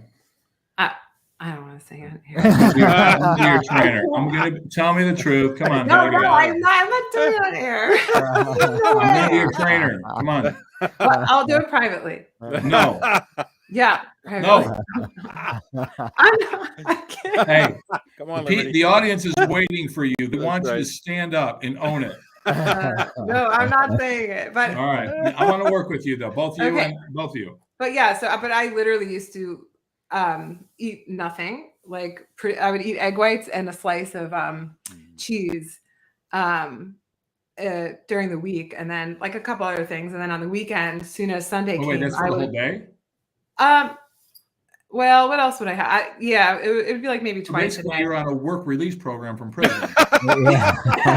People in prison are eating more than you. All during college, I would eat so little, and then on the weekend would come, and I was from New Jersey. I would go to a diner, and I would eat everything, and it was not a good way to live. But I was actually in modeling and doing everything for showbiz and all that stuff, and interning in the city at a Cosmo Girl magazine. So yeah, so I don't know if it destroyed a little bit of my metabolism. It has. I'm sure your hormones. What do you? We can talk off the air, but it sounds like you're. How old are you? I'm 37. Okay, so you're right in that age where your hormones are going to be all over the map. So right, I might have to call in Michael Paul, the big guns, for this one. Okay, but I've never had any thyroid issues or anything like that. So. Do you have recent blood work? No. Not recent blood work, but yeah, I do have an injury I'm working with. So yeah, we can speak off air. Yeah, sure. I would love your help. Actually, I wrote down your website. I was like, I will pay him. I want to hire him. Like I tell my clients, careful what you wish for. Yeah, I saw you chase one of them. He yelled at me for having prepackaged overnight oats. Well, I will tell him I was a boxer. I actually trained with one of the top 5 contenders out in Oklahoma. Do you strength train? I was boxing. I started to again. I have a pretty severe injury, so I'll tell you about that. But I trained out in Oklahoma, and I will confess, I was eating perfectly healthy, except for I would have Starbucks drink with about an inch of caramel at the bottom. Hey Russ, get that Starbucks. Do you have the Starbucks video? And I wasn't losing weight. And Russ, get the Starbucks video. Yeah. It's amazing that you just say hi to somebody and they go through their whole they're in confession. Yeah, right. Yeah. Good at getting it out of everyone. I go, all I wanted to do is say hello. You have a gift, Michael. Yeah. You have a gift. How is it? The police should hire you. They should hire you to interrogate terrorists. So wait, you get like ISIS in a room with Michael, and they're like, "All right, we did this, and this. Here was our plan, and I ate terrible last week." Can we do Philly Chris and Mike so it's not just me? Oh, I was trying to be quiet over here. Philly Chris, tell me what Philly Chris carries garlic around in his pocket. I do that. Stay in your lane, okay? We'll get to Chris on our own. No. Chris doesn't need the backseat driver over here. That's right. Thank you, Michael. Thank you. Let's see the Starbucks video, Russ. The attention, man. They just want to point fingers. Is where it goes. That's right. Let's see the Starbucks video, Russ. I feel like an arbitrator in here. Wait, there's a Starbucks video? We need you on the show more often. Yeah. Wait, there's a Starbucks video? There's a Starbucks video. Oh, it was the one viral. Oh, over 2 million. This is what started it all. 2 million views in over 200,000. I do love your videos. Starbucks has pretty much ruined my life, I will say. Yeah. Yep, it was my first one. There's a lot of. I was doing CrossFit and boxing, and I was. Chris, is that was in the doc? I don't know if there is a Starbucks. I don't think I put one in there. I didn't know if you had. There's the McDonald's one. Oh no! Oh no, we didn't have the Starbucks one. You can pull up Instagram though, can't you, Russ? I think we talked about that, right? Because we could probably go find it. Maybe Russ could find it while we're talking. If you want, I can play it from here. Yeah, sure. Yeah, why not? Yeah, whatever. Give me a why second. Not? You know, we're gonna have to take Russ's paycheck and give it to you for today. We got him working double duty over I know, here. right? We got Michael, the producer. Well, ladies and gentlemen, for the first time on the Mike Ju Show. Some great comments out there too. Thanks everybody for tuning in. Hey now. All this talk about diet and exercise. I'm hungry, says DJ. Yeah, right. I know. I got what's some garlic for dinner? Yeah. I don't think I'm gonna be able to find it, but maybe Ross can look for it. Right. Okay. Find it. Instagram. When was how long ago was it? That was a while ago. It was a couple months ago. Yeah. There is the McDonald's Those Starbucks one drinks, in they there. could be like a day's worth of calories in I got one it. drink. Oh, you got it? Okay. I got it. Oh, you got it. All right, let's see. Okay, hang on 1 second. Ready? Here we go. Here we go. All right. Watch this. I would like a mocha frappuccino. Okay, they're usually one of the most popular drinks. It is one of the most popular ones. That's awesome. I want one of those then. Well, there they are. 570 fucking calories, 83 grams of fucking sugar, 140 grams of caffeine. You know what I am going to do with this? You know, the shit that almost killed me. That's where it fucking belongs. Have a good day. Remember, don't let them kill you. Don't let those motherfuckers kill us. I love it. Think That's about awesome. it. That's so Think about awesome, it. yeah. Now, Michael, what would be something that comes to your mind that you would put in your body for 500 and something calories rather than a drink that's sitting there with all that sugar and everything like that? 500 calories. Oh my God. Because there's so much you could do with that, right? You have this good amount to work with. Yeah, I mean, you're thinking 500 calories plus the sugar that's attached to it. You're not going to be full. Right. It just gives you a high and a low. It's like, here's the thing, I think. Okay, yeah, you can have it. Yeah, you're thin. Let's say COVID hits or you get an illness. Is your body ready to fight? Do you have the nutrients and the support mechanism inside your body to be able to fight for your life? See, they don't think about that. They go, oh my God, it was tasty. Oh, I'm young. See, and that's why I can relate to Russ. Russ is 29 years old. Okay. He has, he's still finding himself and finding his future. He doesn't know. Most people 29, it's when they get to a point where, okay, what is it going to take, Russ? What's it going to take for you to say enough's enough where I scare the shit out of you? Right. You come to my room, I'll scare the shit out of you one way or another. I got one kid, it took me 8 years. He goes, I said, what changed you? He says, I just got tired after 8 years of you calling me a fat, and I was tired of it. Now the guy's down 80 pounds. You got it. There's going to be a point in your life. You don't know what it's going to be, what it's going to take. You just pray to God, that's not my message. Walk in an office and go, oh, look what we found. Change, you're going to die. I mean, every doctor should say that. What is, oh, you need to lose some weight. Some weight? Yeah. What? Yeah, so they don't really get into it. They really don't get into it. They don't. They don't have any help. They just want to give you another pill, another whatever, and send you on your merry way. Pharmaceuticals, baby. I'm telling you. The almighty dollar. Conversation for another day. I know. Liberty's dad's a chiropractor, and he says that he's got these patients that come in, they got these neck problems, these back problems and everything, but they're totally out of shape. And he always wonders why when they go into an orthopedist or something, they don't say, get the F out of my office and lose 50 pounds and don't come back until you do. Because they don't know where to start. When they send them home, it's like, where do I start? Yeah. Right. So if I told people, okay, what's the secret to success? Okay, number one, we've got to find your food. We got to find a menu for you. And we got something, we have to have a menu that you like. So if you're building a cake, 80% of it, building that cake is going to be the food that goes in your body. Don't worry about anything else. Don't worry about going to the gym. Your next one is doable, is 10,000 steps. From there, undergoing what I'm going to do in the gym is going to take a process. So focus on the things you know you can control, the food and the walk. The weight room, yes, you'll get there. And, with the weight room, here's what I tell coaches. Number one, teach them the pattern. Most people don't even know how to squat. They don't know how to do shit. Teach them the pattern. After you've learned the pattern, you control it, put weight on it. When the pattern change, get out of it. And that's what I'm saying is that if you go to my Instagram, anybody, look at how I do. I know I'm supposed to be able to do this. I want you to go, God, he knows what he's doing. Then take a look at me and see if I can get other people to do that. When you're in my room, you miss a squat, I'm going to tell you. You miss it twice, I'll shut the room down. Dang. You're paying me to get better. But see, most people are going in to grab a workout. I'm going in to get better so I can mind you every day because you will not catch me. Right. Awesome. But if you can't catch me, which I don't want you, I just want you to be a better version of you. Right. And it's a process. It's not 1 month. It's not like a guy comes, I need abs. I'm having abs, this and that. I looked at him, he's been with me. He's been trying since like November. I said, no, really. How long have you really been trying? He said, well, it'll be 3 months. I stopped drinking and I've been counting my calories. 3 months, but he wants abs. I go, if you do everything right, you don't screw it up, you'll see him in 3 years. Right. Yeah. It's 3 years. Wow. Yeah. Really? Wow. Well, because you can lose the weight. Yeah. But you got to develop a core. And again, that piece of equipment called the kettlebell, folks, don't try it on your own.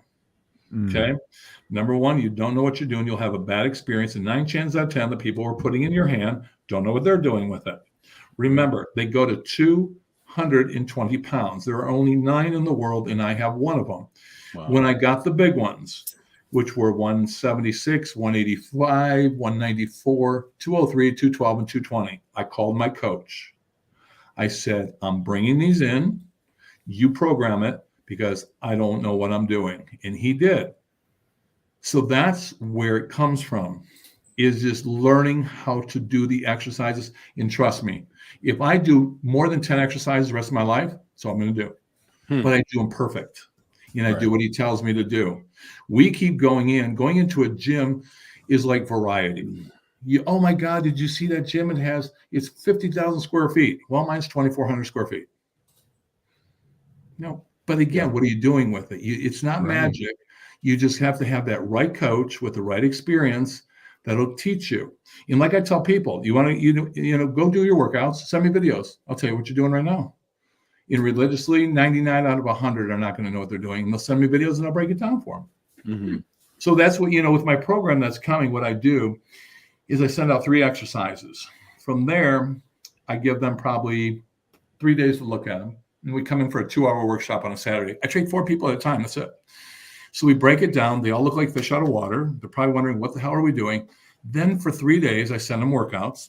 They have to do the workouts and they have to videotape the workouts and send them back to me so I can break them down and give them advice along the way. We come back the next Saturday, we go over it again. And if they progressed, we add a little bit more. If not, we stay where we're at. You're not bored. You're like they always say, if you're going to be successful, you're going to be bored. Right.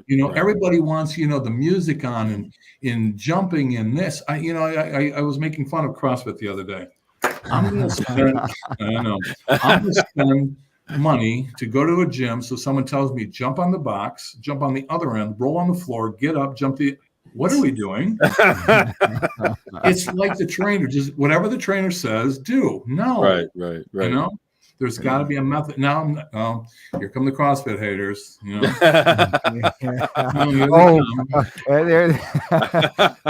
That's one. They're very intense about their passion for CrossFit. I could say that. And I understand it's a great community. It's a great one thing they do is they have great communities. But again, when I was talking to him, I said, "What separates the CrossFit boxes? And what's the WOD of the day? Who's making up the WOD of the day?" You get up, they pull you up in front. They give you maybe a couple days of, this is what we do. They give you the workout. They turn the music on. You go. There is no music in my room. I do not play music. Oh, dang. Wow. Yeah. I teach. How in the hell can you teach when music's going and people are rambunctious all over the place? Oh, that's right, because they know everything. Right. Yeah. No, I don't play music.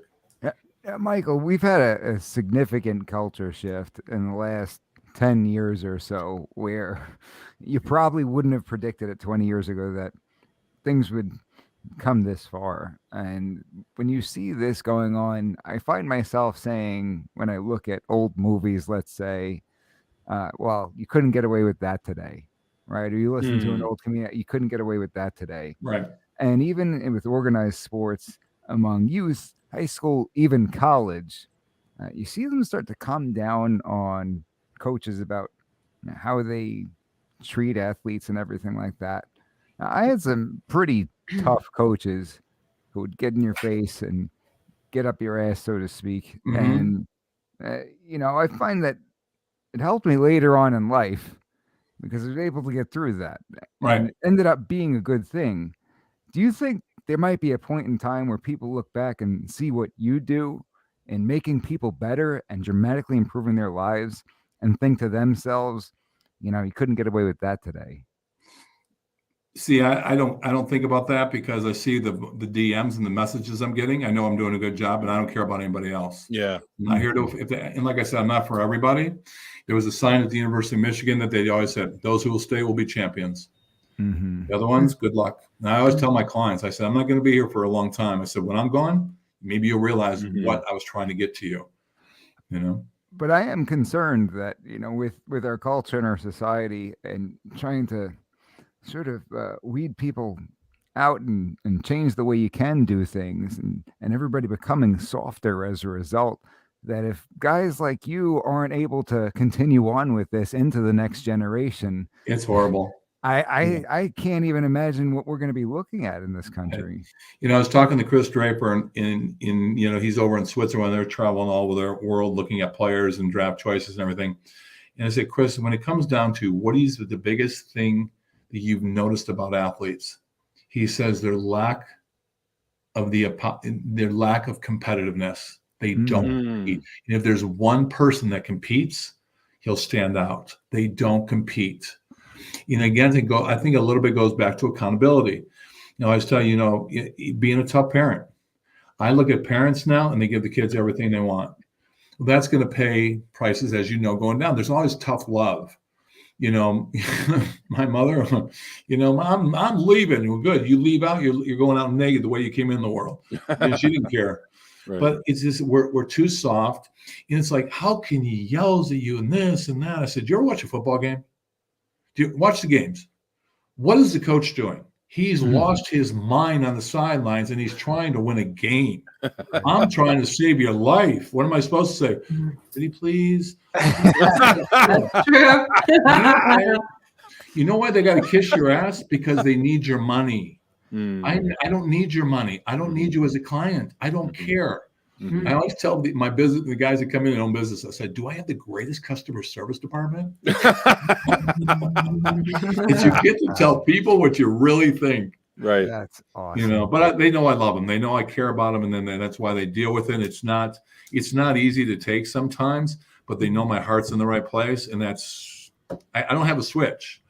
Like I said, it's I don't. This is the biggest filter I've had. You guys are really, people aren't going to, my clients are going to see this. That's not him. That's not him. Well, we're in the rogue hour now, so it doesn't matter. I think it is you, though. Are we in the rogue hour now? Yeah, we are. We're good. Yeah, all right. I think you've already slipped more times than you realize. But I guess I can show them where they can go to get my shirt then. Hang on. Yeah, there we go. Let's see it. Let's see it. Yeah, I do love these shirts. Yeah. Oh yeah. We gotta get some of those. Excuses. Love it. Oh my gosh. Mike, now show him the back of yours. Yeah. Well, the bad part is, in case you ever need a lawyer, Mike will show you his back. Lawyer up and shut up. There you go. You guys are equally intense, but for different reasons. Yeah. Well, it's funny because I saw one of his videos. Like, I love that guy already. Thank you. That's before he found out that I eat prepackaged oatmeal, right? Right. I always have the shirt on. It's always, fuck excuses. I walk in, this old lady was in there about a month ago, and she's like in her 60s. She goes, "Oh my God, I love your shirt." I go, "Okay, here." And I took it off my back and I gave it to her. That's awesome. I love it. People, the only place they asked me to take it off was an airplane. Sure, you have to turn that shirt inside out. I go, I'm sitting in the back. It's 4 o'clock in the morning. But I said, really? They asked you to do that on a plane? Yeah, on a plane. That's interesting. I wonder if maybe there's some sort of regular. That's interesting. They can't even have you do I know. that. I tried to look at the guidelines, but I didn't really care about it. But I tell you what, it showed people just go, and it's the older people. I love your shirt. Yeah. Wow. Because people like you said, we're afraid to say anything, and there's no light at the end of the tunnel. I don't know what we do. In the obesity rates and the we're just obviously now we got the weight loss drugs. So everybody's feeling like fountain of youths here. But again, when they lose that weight and their body fat goes up, they lose bone density, they lose muscle mass. What's next? Because they're not going to the gym. They haven't learned how to eat. So. Anyways, I think the people who were offended were not people offended by the F word, but they were offended by the concept of you don't like their excuses, right? That's probably what it came down to. You know what? And like I said, when they see my mom and they see my mom's video, they know. You can't argue with my mother. Okay, it's not going to happen. Outside of something wrong with your kids, your job, that's it. I can't understand what the problem is. Here it's on a silver platter. What else? I said the next thing I'm going to do is start an Uber business where I send kids over to put food in your mouth. That's the next thing, That's a good idea, actually. It's a great idea. It really is a good idea. God, that's great. So crazy. Yeah.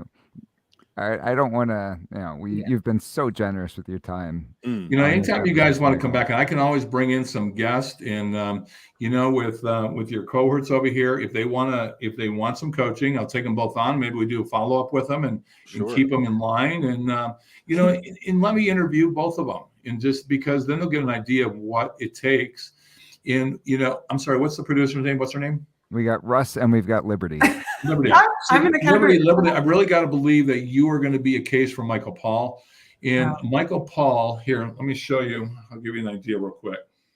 So Michael Paul used to run a cath lab in Sinai Hospital here in Michigan. I got to him because one of my clients is a chiropractor for the Detroit Lions, only one of 2 females. She walked in and she went from being like a power lifter to a bikini girl, and I go, what the hell? She says, yeah, Michael Paul. She was working on him, and what happened is I go, I need his number. So I said, no, you don't understand. I need his number.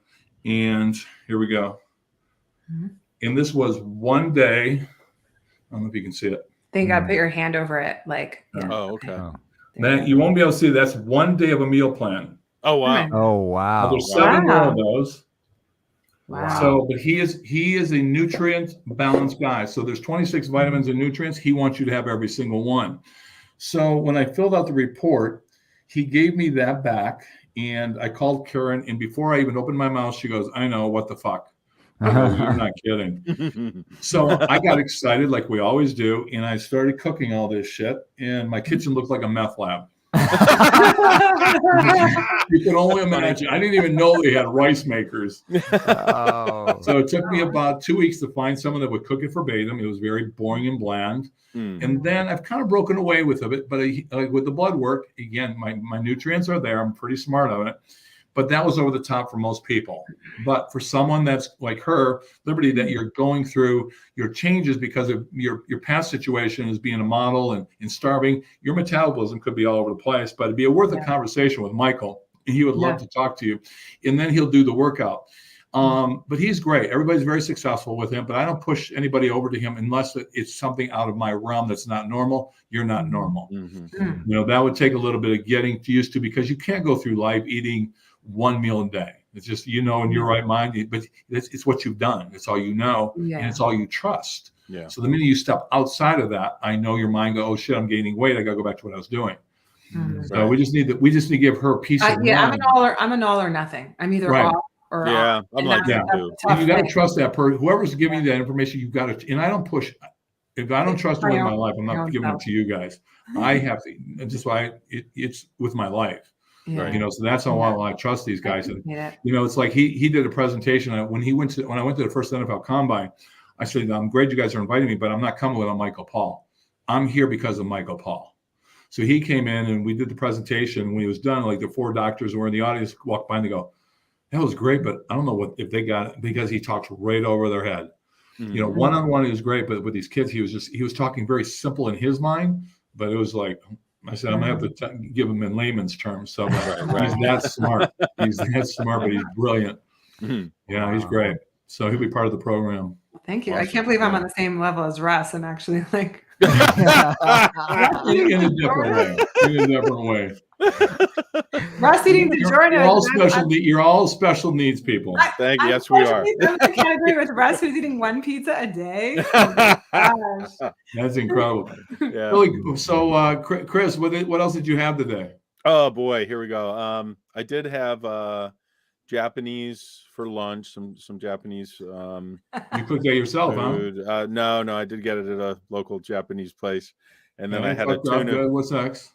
Tuna fish sandwich with some celery, garlic, and onion. On bread? On bread, yeah. Nice, good. I'm glad you get catch the tuna yourself. Okay. I did make that myself. It was a can of like wild. If you're gonna do bread, switch over to Ezekiel in the frozen department. Make it the sesame bread because that's a fiber bread. Oh, okay. Don't eat the other shit. Yeah. No, I'm trying to.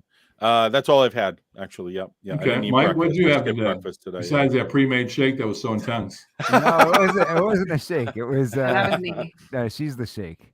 Okay. I had the heathen prepackaged oatmeal that you don't like. It's mush overnight oats. Let's get to the second meal, Mike. Keep moving. I don't need the noise. I don't need the weather. That's combined with 2 servings of Greek yogurt. Okay. And then for the afternoon, I did have court today, so I had to grab something that was packaged. I had a protein Pop-Tart as well as a Core Power protein shake. Protein Pop-Tart? Yeah, legendary. What the fuck is that? The fuck is a protein Pop-Tart? I can tell you right here. Oh, there we go. Legendary. I got it all over the place. Jesus Christ. Stick that up your ass. 170 calories with 20 grams of protein. Jesus Christ. No wonder you played baseball. I swear, oh my gosh. What the fuck? Protein Pop-Tart and a Core Power protein drink. Boy. How much Core Power? See, I don't want to Russ be great roommates. All that, pizzas and packets and Pop-Tarts. It's not a regular Pop Tart. But not a regular Pop Tart. Good. it is not. It's like full of protein. It's got like 20 grams. It's Chris, at the stay in your vitamin lane, shop. please. Yeah, no, Oh. sorry. As long as if shit had protein in, would you eat shit? As long as it's protein. What the fuck? We got to turn this into a promo video. I gotta think about it. Tune in next week. I don't want to say which meal prep company I use because you plugged another one, and I don't want to take any thunder away from you. I'll take a look at anybody. In fact, I just ordered some.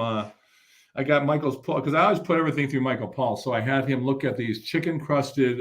They're wraps in pizza crust, very small. They're 37 grams of protein with 6 grams of fat. So I just pulled those out. But he said all it is chicken, salt, olive oil, and some spices. So I'm going to try that. So I try anything. I always look at meal services. I'm not loyal to anybody. I just We'll do MegaFit. It's the MegaFit. Chris I think I've heard of them. Yeah, Chris Bumstead uses them, and I love it. And I have a gluten allergy, so they have a lot of options for me and it makes it very convenient. So that's good. Yeah, convenience is huge. I think with most people is that when people ask me what I eat, I said I have Rania's Food, who's my chef. I do a little bit of icon for emergency, and then I like to cook. A couple meals. Mm-hmm. It's variety. All we need is variety, but love what you eat. Mm-hmm. We're doing knee-jerk reactions because when you open the refrigerator, there's nothing there. Mm-hmm. And that becomes a real knee-jerk reaction. Yeah, it's a problem then. Yeah. Oh, that's what I want to say was eggs is what I eat. I eat a lot of eggs, but guess what? I put on so much cheddar cheese. I love cheddar. Mm. That's my issue. Can we mute her? I'm gonna send Michael a box of protein Pop-Tarts. There you have to. There we go.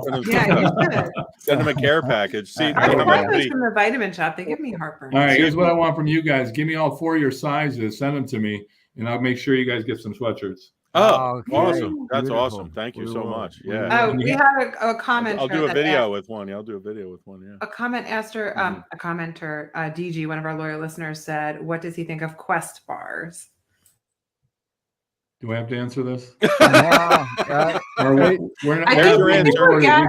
think we're gathering if it comes in a package, he doesn't really like it. Yeah, it's again, I don't have my thing with it. But when I give kids, when kids come in, I give them a book, but I also give them a wristband. I never call anything bad decisions. There's good, better, best, and then I say, what would Mike say? And that's what they'll go home and they'll tell their parents, Mom, what would Mike say? And their parents are just getting tired of that. So with me, it's like, you got one body. Is this what you want? Do you want good, better, best, or do you just don't give a shit and you're just going to grab something? Right. We all want to grab something and think, we look in the mirror and go, I'm doing good. Look at me. No, fuck you. You're not. Okay. You got one life. And there's something, in your listener, I would imagine, I don't know, ask her, I don't know if you can, how old she is. Okay. If you'd like to give your age, go ahead. And we also have some other commenters commenting what they eat. Dag Nabbit says chocolate chip waffles for breakfast, 2 slices of pizza for lunch, and a cheeseburger for dinner. we're gonna give Michael a heart attack. That Quest bar is probably a good 230 calories. Tell her to flip over a carton of egg whites, which is 50 grams of protein. It's 200 calories. So you can either have 10 eggs or you can have your Quest bar. Oh, wow. Okay. So that's where you start, you take the But if I'm coming out of court, here's what I will say, Michael. If I'm coming out of court an hour from home and I don't have access to egg whites, I would like a 170 calorie 20. Because you left the house without being prepared. I guess so. Egg whites in the egg whites. Your Mike versus fitness Mike. I had a 4-hour road trip. I cooked 24 ounces of chicken, salsa, and asparagus, probably 16 ounces. I put in the car and I opened it when I was hungry and I eat it with my fingers. So what? Big deal. And you're going to have a Pop-Tart. Okay. I will. We're dealing with is there a distinction in your mind between the Quest bar and the protein Pop-Tart? Is there a distinction? They both suck. Okay. So no. What I'm saying is, and again, that's like, think of those things as the fire extinguisher. There's a fire and I don't have any other choice and it'll hold me over. But you're not going to, those look like they're pretty big Pop-Tarts, so that'll probably fill you up. But again, how many calories are in that? It's 170, 20 grams of protein. One Pop-Tart? Yeah. So you just eat one. and I combine it with. So I'm about a little over 300 calories per meal, and so Okay. that will be combined with a core power drink. Are you trying to, Really? again, we're going to everything that's kind of like we're not doing any work. What is your goal weight? I could probably put on another 5 or 10 pounds, and I'll be Okay, so okay. I'll give you the quickest math that I can without going into detail. So when you're trying to put on weight, it's 16 times your goal weight. That's a lot of work. That's a lot of food. But you always start with build whatever you're going to do around protein. 1 gram of protein per pound of body weight or per pound of goal weight. I exceed that. Yeah. Right. So then you got to just get the extra calories in, or that weight's not going to go up. Now with me, I've learned a lot too, that there's really no essential carbs. Your carbs are just things you enjoy. Now that's why I've really transitioned over to frozen fruit, because if you do a cup of frozen fruit, it's 80 calories with a lot of essential, health benefits between berries and cherries and everything else. Do I eat sushi? Sure. Do I have a sweet? Yeah, sure. But it's like eating candy. You get addicted to it. You want more, and you just blow it out of the water. So with you, just keep doing what you're doing. Just try to get more food in when you can. I mean, literally, you can just take it in the car and just eat it just like a Pop-Tart if you just prepare it. Yeah. I have a question. Will do, sir. What about, I know you don't do restaurants, but what about people? I love a restaurant, not a lot, but like once in a while, I just love it. I find it so cozy and fun. And it's like one thing I can do due to, having an injury. I can't like do a lot of things other people do. So like, I just love going out to eat. I never order off the menu. Okay. You make like so your when I own go to thing? a restaurant, I have to be social, and everybody's going to have fish or chicken. What it is, cook it your way. Whatever vegetables, cook it your way, and call it a day. And have something small before you leave the house. See, it's like if you understood what they cook in and how many. I mean, I can have one person go to dinner on a weekend and blow her whole week.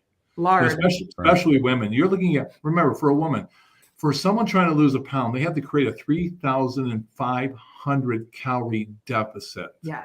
And that's why finding those foods and just following a plan, no matter what the plan is, eating Pop-Tarts all day, eating a pizza all day, you're just following a plan, it's working. But sooner or later, it's not going to work. But, going out, they just, they crush you with the sauces. I'll give you a tip on meat. How many people eat meat? Okay. Yes. So if you can find, and this is Michael Palm, it's not the meat that gets the bad rap, it's the fat. So if you do eye of round, it's 97% fat-free, 3% fat. So if I buy a pound of that, I take 8 ounces, it's 220 calories. Now you go to the grocery store, and there's the grass-fed beef, 85-15. It's close to 500 calories, same amount of meat. Eye of round, you said? 500. Only because you didn't look at the label and see how many fat grams are in it. Fat's and people are they'll take that and put avocado on it, for God's sake. And to be clear, avocado toast, and you just got to be aware of what you're doing, and just look at the label, and just love what you eat, but just pick like 2 or 3 things. People say like one of the questions I answer. People love my question and answer. I picked 3 things. You knocked 2 of them so far. It's like, it's like yesterday, one of the questions. So what do you eat for lunch and what do you eat for dinner? I go, you guys are really fucking with me, right? This is a question. I said, well, I don't know. Let's pick a protein. Let's pick a vegetable. And I said, if you need help, go look in the mirror, take your clothes off. That'll help you make a decision. Right. Yeah, I saw that video, and that was one of my favorite lines of my clients. They go, "You mean I can't eat ice cream?" I said, "Of course you can. You go in the bathroom, you take your ice cream, you get naked, turn the lights on. If you can enjoy that ice cream, you go right after." No, I can't eat ice cream anymore. Well, good, it works. And Michael, when you mentioned the grams of fat, are you saying that the fat in and of itself is bad, or are you talking about it in terms of the calories? Because it's calorie okay. Yeah, calorie deficit, because it's so hard. People don't know what a calorie deficit is. Well, the calorie deficit, here's your easiest rule of thumb without having problems. You take your goal weight times 9 and your goal weight times 11. If you can keep between those 2 parameters and focus on 1 gram of protein to start with, then that usually keeps you in a good, comfortable calorie deficit. So what's your goal? Don't tell me you lost 5 pounds, I'll punch you in the throat. You didn't have a 15,000 calorie deficit. It's water when you start eating well. Just like you get on a scale and you went out to eat. The minute you go out to eat and you eat something, you're going to hold 3 to 4 pounds of water. So usually what is realistic is 1% or 0.5% of your body weight per week if you do everything right. Oh my God. It's like, one girl came in and she was on Michael Paul's program. She says, oh my God, all this work for 10 pounds. And I went, and in 3 more months, it'll be 20. 3 more months after that, it'll be 45. And after 1 or 2 years, you got your life back. Or you can just keep battling it, because there is no shortcuts, and it is a process. It is a journey. Trust because the thing you don't want to do is that, I had this happen the other day. Guy comes in, he's doing well, and all of a sudden, boom, the scale didn't move. What do? I must have done something wrong. Freak out, yeah. Yeah, you freak out, you start changing shit. No, just trust the system. Right. Don't change it. Don't do anything different. How did you sleep? Did you have stress? Did you drink your water? Did you go to the bathroom? There's a lot of things that play into part of that. Don't freak out. Do you think people obsess over the scale every day too, and that becomes a problem? Like they look and they expect some kind of monumental difference day by day by day. I think that's just normal for all Americans. Yeah. I do that. I mean, I went up north and I came back. I was up 9 pounds. But then I knew I was traveling. I ate too many carbs. The water held on, and boom, here I am today, and I'm back down to 240. I think it's good though, because at least then if you have a couple of days like that or a week. Yeah, but you got to be you have to educate yourself, or not. You're just going to be. You're trying to figure it out yourself because there's no one else going to tell you. There was one thing I really wanted to ask you, Michael, and you touched on half of it earlier. About a year ago, I started researching the whole cold plunge and shower, and I try to end every shower, every day with a few minutes at least I go full cold. You kind of touched on that earlier, but I know from watching your stuff, you also do the sauna stuff too. Could you talk a little bit about the benefits of the cold and the sauna and all that? You know what? I would love to think I'm an expert, but I just go by my coaches with the ice plunge. I think that's the biggest difference. And I'll give you a story. So I had an incredible athlete, wrestler at U of M, and he's been on high blood pressure medication forever. And I got him to take 5-minute ice showers every morning. And then he went to the doctor. The nurse took his blood pressure, and the doctor thought there was something wrong. He took it again. His blood pressure is normal now. Yeah, right. Wow. The ice shower is like the highest grade of dopamine you can get. Yeah.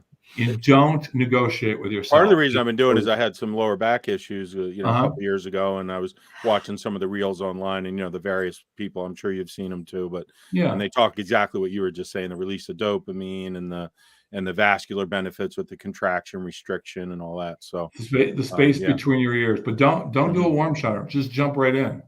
Do it cold right from the gate. Yeah, right from the get-go, and just take a shower. Don't sit there and look at cold water. For 30 seconds, and the next I'm going 30 seconds. I go, don't be a bitch. Just get started. It would be great, Michael. Yeah. If you could probably even sell something like it on iTunes, where you make a track of you yelling at somebody who's taking a cold shower to hang in there, and actually that's you could actually time it. It's funny you said that, because Lori, she's downstairs. Come on over here, Lori. Come on, Lori. Come here. Get over here. Come on back. Lori, get over here. They're not leaving until you come in. Let's bring in the brains of the operation. There we go. Right here. So she'll tell you the sauna was 220, and I put her in there and I locked her in there, and I held the phone for 1 minute. And you want to see a whiny little bitch? I mean, tell him, am I right? That's awesome. He's right about everything. But I was holding the door shut so she couldn't get out. And I got the phone and I said, you just. And then what were you saying? So when's the dopamine kick in? I go, it already did. Right. What were you saying, Lori? Let me out. I feel like a lobster. A good thing she didn't have the phone. Exactly, right? That's great. Well, we got to work on that. We got to work on the track, because if I'm going to be taking cold showers and being miserable, I want somebody yelling at me, telling me what a. Well, you know what? It's funny you said that, because one of the thoughts I had of having a don't shoot the messenger. You know how you have celebrities that give you messages? My clients always said, because you're afraid to tell somebody. So if someone pisses me off or something, give me your phone. So if it's, whatever I do, and if the video comes up, better well to not be in a room where people can hear it. Right. So I give my videos go viral with people, that need messaging. I go, fuck yourself, get out, but whatever it is. Yeah. But I understand what you're saying. Yeah, like a wake up call. Yeah, exactly. You could do that. But the shower program, because you get a certain amount of time, right? Is there any recommended amount of time that you do the 5 minutes? Shower? 5 minutes. Okay, so you make a 5-minute track where Michael's just yelling at you the whole time. Like, don't you dare quit, you son of a, you know? Yes. I would pay to Stop be being a Billy little Chris. bitch. I will try. I'll work on one so I can Yeah. send to you guys. And then, Oh, hold on, dude, that and would be even great. further, I will Billy do Chris. that. Billy Chris. Let's be clear. Taking a cold shower is the last thing that I want to do with my day. But I will I do it miss if I've it got now, that. though, I like- promise I will do it if I've got that. If I don't do it now, Yeah. I miss it, and I don't feel as good. Like for the No, for- you won't. Yeah, You cannot negotiate. Yeah. I mean, it's cold If outside. you push the minute through, you negotiate, you're yeah. done. I was telling you guys, because we were talking about this when we were all together recently, and I've told a bunch of friends, and they're just like, I'm not doing it. I'm like, listen, if you push through and you do it for like a week, and I miss it because I come out of the you'll know shower and I'm difference. red, but I get numb. You get to that point where if you do it long enough, but yeah, no, Right. I'm glad you talked about So it. Billy All right. Chris one time did a promo video real quick for Mike G in the morning, and he was in a shower getting ready. So I think that we should actually film Billy Chris doing it to the audio. Oh, no. Michael Here's what does. we're going to do. That I'm would be going to pay amazing. for No. Here's what we're going to do. I'm going to pay for Chris, Russ, and I to go over to this place out here where they have this cycle sort of thing where you go into the sauna and then you go into the cold tub. Okay, I'm down. And Okay. we'll tape it all. We'll make a video out of it Okay. and we'll send it over to you, Michael, so you can laugh. That'd be your great. ass That'd off. be Yeah, that would be awesome. That'd be awesome. So you can laugh hysterically at all. I was doing it. Maybe we And- can have the track of Michael in the background yelling at us. Absolutely. While we're doing Yeah, it. yeah. That would be great. Yeah, And I'll after- make the video before you go. I promise. Please, Okay. please, All thank right. you. And also Michael, you've been Cameo. so generous with your time with us. I don't want to keep you Anytime, any guys. longer. Anytime you Yeah. want to jump on, just let me Let's, know. Let's pick a subject. If you got some good, viewers that want to, come on, but whatever you need, I got good guests and I can bring them along with me. That'd be you, awesome. You have an open invitation anytime. We should definitely set it up. I can't That'd be believe great. 2 hours have passed. Yeah, This has wow. flown by. I've had a blast. I hope that you had a great time. Hey, he ordered a pizza. I haven't heard from him in a while. He's making hot pockets. He's actually done that. Pizza. All right, I've guys. got some Thank you so much, prepackaged man. oatmeal to eat.